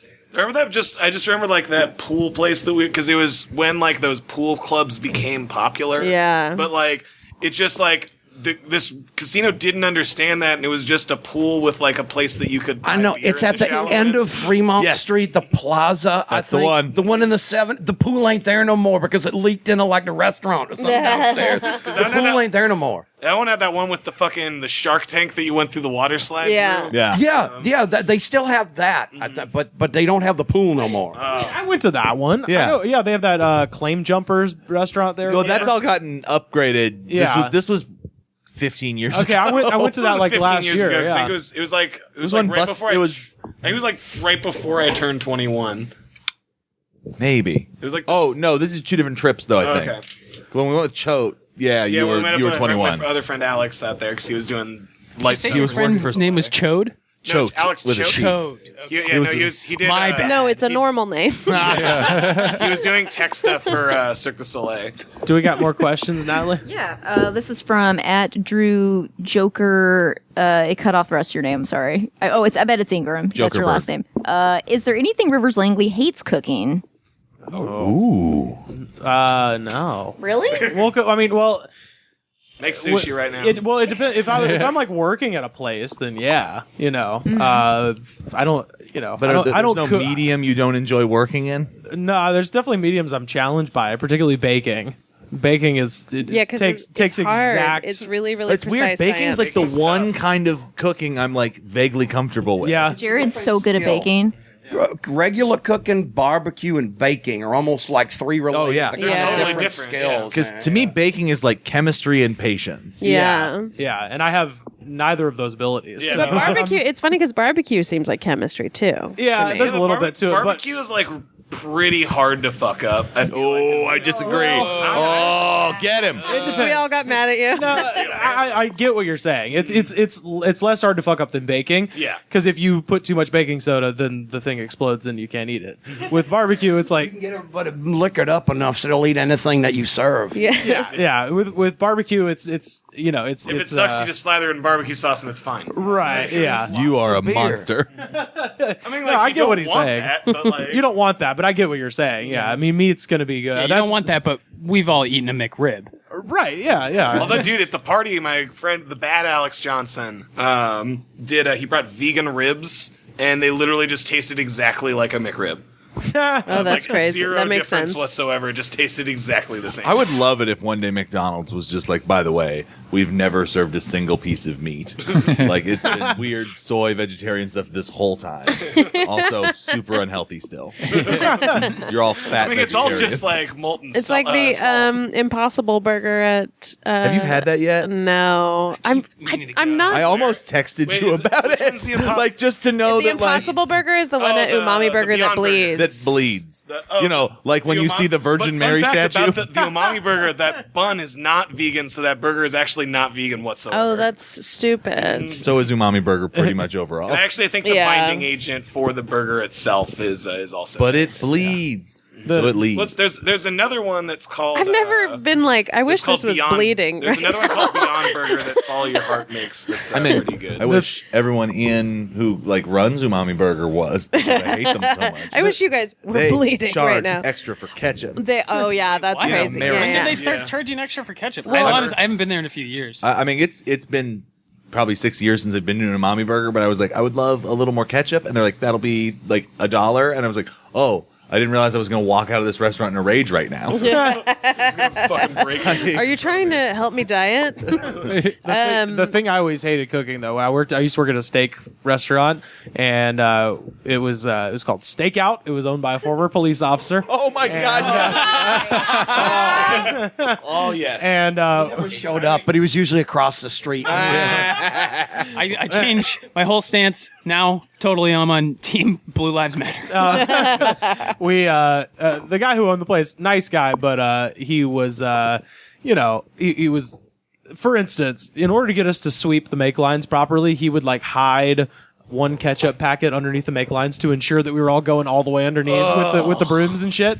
And so in the morning, I remember he gave us a speech one time where he was just like, guys, and he pulls it out of his pocket. He's like, I found this ketchup packet underneath one of the make lines, which means you guys aren't doing deep sweeping, okay? Now, at the end of the night, you got to roll it out, all right? And I'm sorry I didn't mean to, you just have to do stuff like this sometimes. This is a little bit like how Ronald Reagan dealt with the Soviet Union. He's planting evidence. And he was fucking explaining how, like, him hiding a ketchup packet was like Ronald Reagan's foreign policy dealing with the Russians in the 80s. My And I was like, God. this guy's fucking... Mr. Gorbachev, sweep underneath. But these ketchup packets over here are like weapons, and I'm going to give them to this Nicaraguan fella. and then they're going to take them... And they're going to move over to another restaurant. To fight communism. And they're going to dirty up their kitchen so that I don't have to worry about it. But anyway, they have this... As soon as I opened my restaurant, I got those captives released. They had a 25-ounce steak that was the biggest thing. Yeah, it was the biggest thing on their menu. It was a 25-ounce steak, and it was a ribeye, so it was called the Ribosaurus. Fuck yeah, it was. And these dinosaur noise. These guys, there was this. I started to howl and then I realized that is not. That is one sad dinosaur. Woo, that's why they want to stink. Lame ass dinosaur. There was a family that used to come in on like Sunday afternoons, and they would Flintstones. Yeah, I mean, basically, they would come in and they would each. It would be like 5 family members. They would each order a Ribosaurus, well done. Ugh. And then they would sit there and eat it with ketchup and mayonnaise on top. I've And like, never hated a person more. And I mean, honestly, like, Were they all wearing like matching tracksuits? I mean, honestly, in my mind, yes. They all have the same haircut. Yeah, that actually is true. They all kind of had, sort of a half. And those like, people were the Branch Davidians.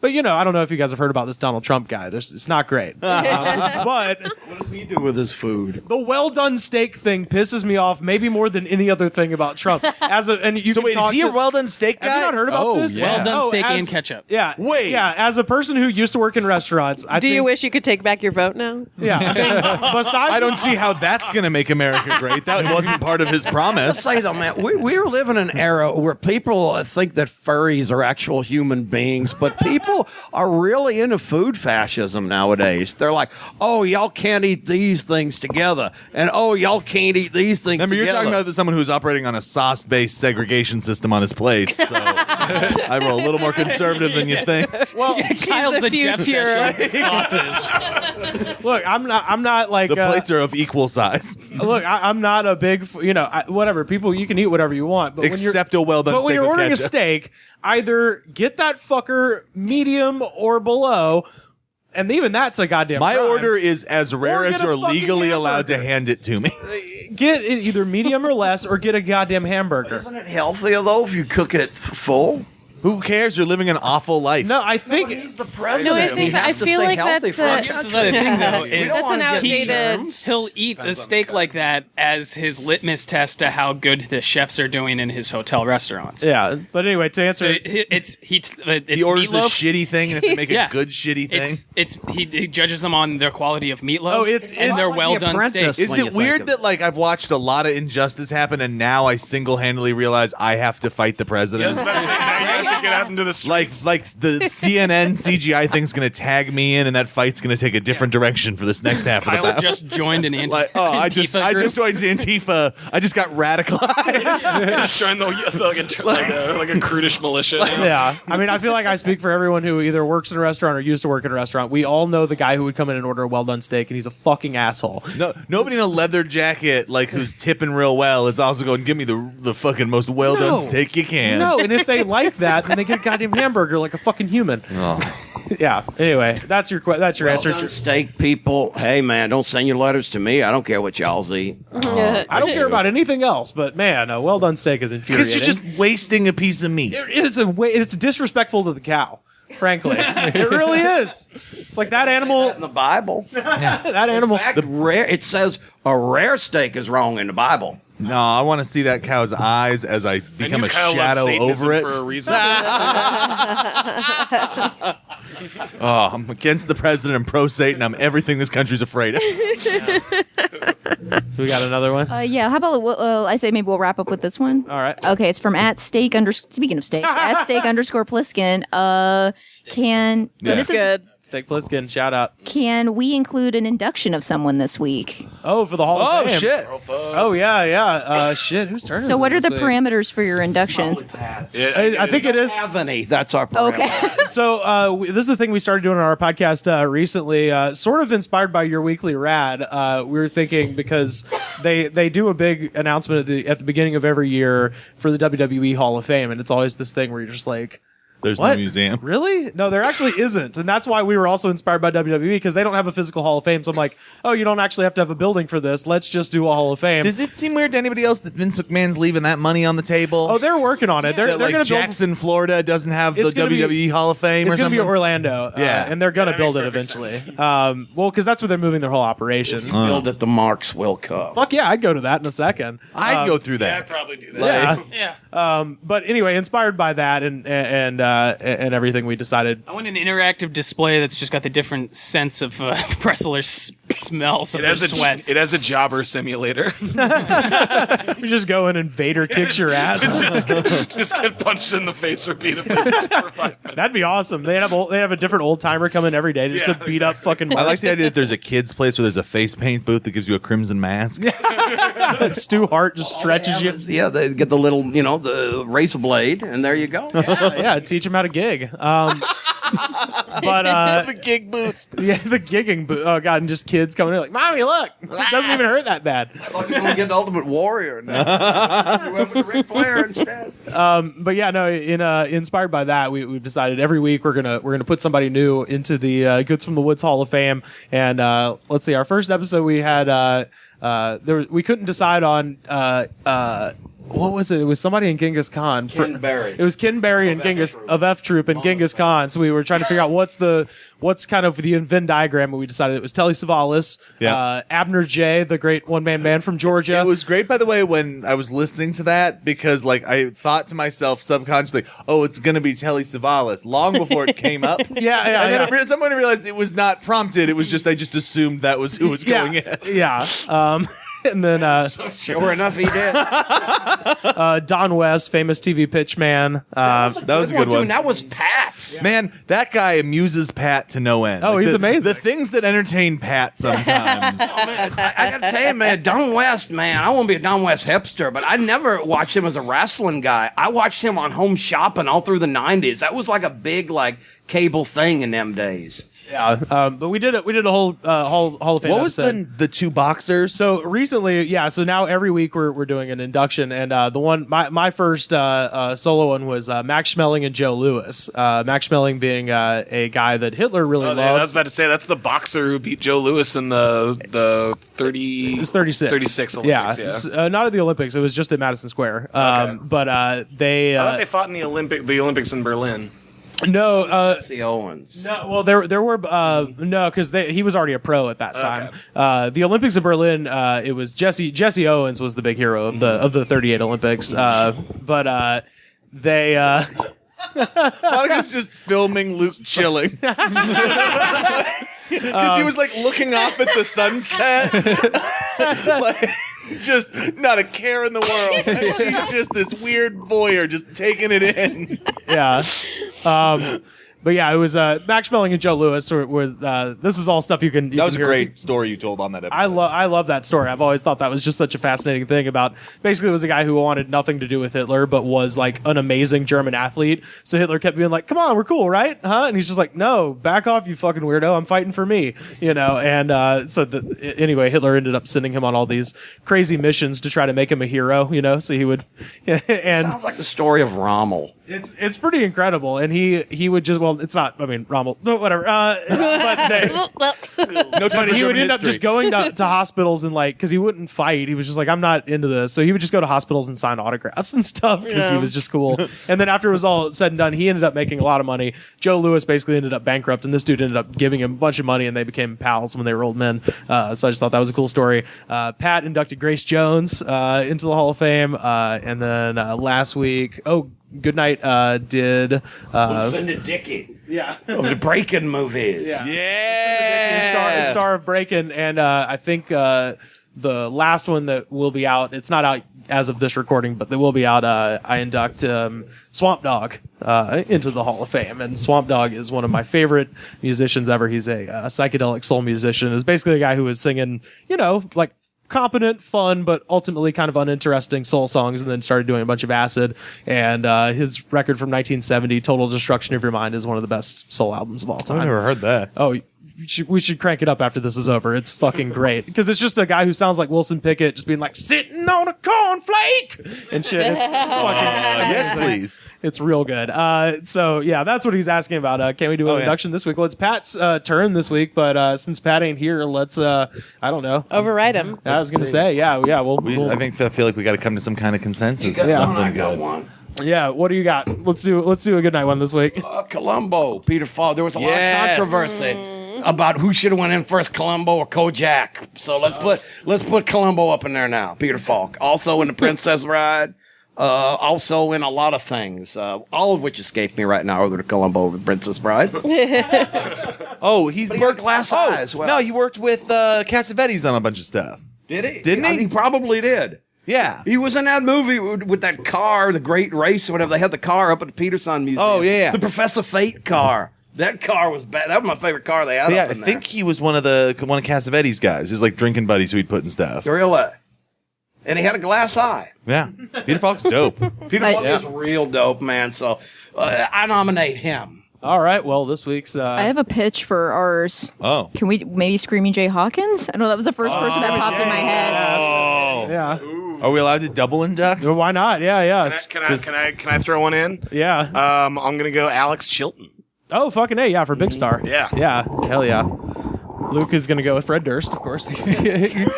Yeah, sure. I mean, it's always it's the age-old conversation. Are you a Fred Durst person? Are you a Jonathan Davis guy? It's one of those two. He just goes Fred Durst, so come and get it. Fun fact, I was sitting with Natalie and my brother yesterday, and Natalie was talking about how she thinks all music is bad. Have you Except heard Paul McCartney solo, which we both love. All worldly music. I'm sorry. Have you heard Korn's electronic record? And I played Come on. a little bit of All in the Family, the rap battle back and forth between Jonathan Davis and Fred Durst. And you turned that ship right around. A bunch of times? Yeah, that's the one. And now she still thinks all music. Yeah, and she was like, "This confirms my theory." I would throw out the late as of today great George A. Romero. Oh, George A. Romero. Yeah. Actually, I'm gonna rescind Alex Chilton and go Jim Dickinson instead. Nah. Oh, from the guy who plays piano on Wild Horses, right? Mm-hmm. Yeah, fucking A. Was that Jim Dickinson or was that Ian? No, that was Jim Dickinson. Jim Dickinson was like the last good person to come out of Sun Studios. Okay. And then he was a producer What at about Shoe in Orion? Memphis as well. And he's the father of Luther Dickinson of the North Mississippi All-Stars. Yes, indeed. And also the Zebra Ranch is his famous studio where he has the piano that Dock of the Bay was written on, just like wasting away on his front lawn. Just wasting time. With like ivy and like just like plants like growing in it and just rotting and destroying this beautiful instrument. All right, Kyle, you want to talk about rotting and destroying things and Dock of the Bay. Kyle, do you remember when it was a commercial for Hires Root Beer? Ooh. Sitting on the dock of the bay, drinking higher. This is actually a thing I was going to bring up with you at some point. Here's a thing I'm fascinated after going through all those commercials that like the 80s loved just like heavy R&B music over every product forever. Just those California raisins, man. Like that's what, I'm serious. That's what started it. California Yeah. raisins started, and they're like, oh well, this is just our thing now. They were badass. They were back in the pretty day, great. them raisins, man. I also found a commercial that's great for Diet 7-Up, and it's a young John Goodman just talking about how much he hates his wife because she's drinking all his Diet 7-Up when she's already skinny. Yeah, what and a he's a bitch. fat fuck. And that's like literally the ad is just like, my fucking bitch wife keeps drinking my fatty juice when she can eat whatever she wants, but it tastes good, so she's eating it. He literally holds up a woman. Consumer Report. Oh, Diet 7-Up wins the taste test. It's in like a folder. I'm like, I feel like there was an era of like Consumer Reports Yeah. in No, it's commercials, true. and like also JD Power and Yeah. Associates. It's true because I watch a lot of What's old that? wrestling, and some of it still has the commercials. Yeah. And there is all kinds of Consumer Reports commercials. And say what you want, but there has to be something you got to say about a practical America where people's biggest concern was, is the price of peanut butter more expensive? The old Ralph's commercials where it's just like a person standing in a parking lot going like, I saved like 2 weeks worth of wages. I worked too hard to be spending this much on groceries. End of commercial. You're just like, what a weird fair earnest enough. thing. This commercial made valid points, and I'm very uncomfortable. Truth and advertising. It's everything before everything got extreme. Yeah, exactly. Yeah, Good way to put it. And now also now we have actual access to those Consumer Reports, so they can't just hold them up in a commercial because we're like, all right, but I read it, and also it says, you're bad at these 10 things. It says it's delicious, but also that it contains 90% lead. It says people prefer it, but also that it's toxic. So I don't know. The other thing from those is like vintage food photography is my new favorite thing, where they just took a picture of the food instead of making a 9-foot tall foam version of it. Oh, is that why the color is always bad? You go in one of them pizza places or one of them like Greek restaurants, and the pictures are on that 70s. Oh yeah, technicolor. that like there's nothing that makes me happier than like a pre 1985 food image from like a restaurant or a menu where it's just like that touch of class that there's some sort of plant on the table behind your sandwich. Have you ever seen them make a McDonald's commercial, like how they actually will make the burgers for the commercials? Because they'll actually make the food, but then they'll like paint and airbrush on top of the burger patty, and then they'll put the cheese on, and then they'll be like, "Oh, that corner's not melted enough. Let me take this like a tiny little blowtorch."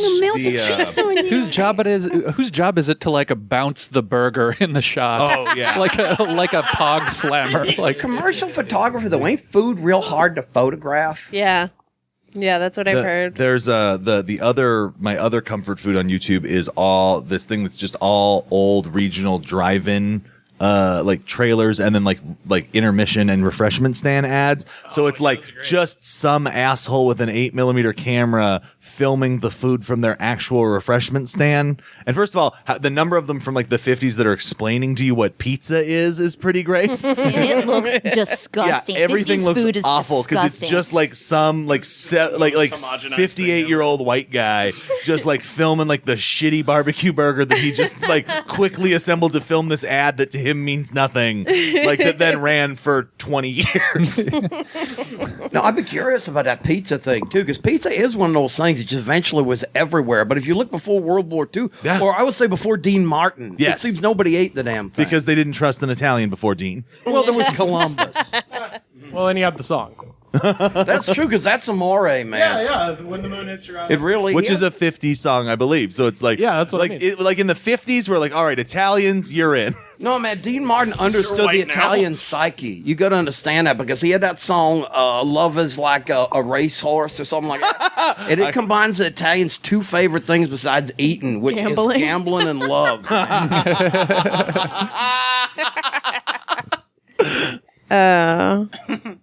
As an Italian, I can confirm. No, I'm a descendant of three Roman emperors, man, so I know. And Monica is always talking about how much she lost at the horses. Every time I talk to her, my scratchers. She's always hitting us with racing forms going, I'm going to hit it. She has to use the mic stand because she's busy using her hands. And is there any other pieces, Natalie? Natalie is DONE with this episode. Wait. Question. I said that was the last question. That was the last Yeah, question? you idiot. Aw. The line for the toilet when this episode is done is going to be like the Grateful Dead Yeah, show. nobody wants to move.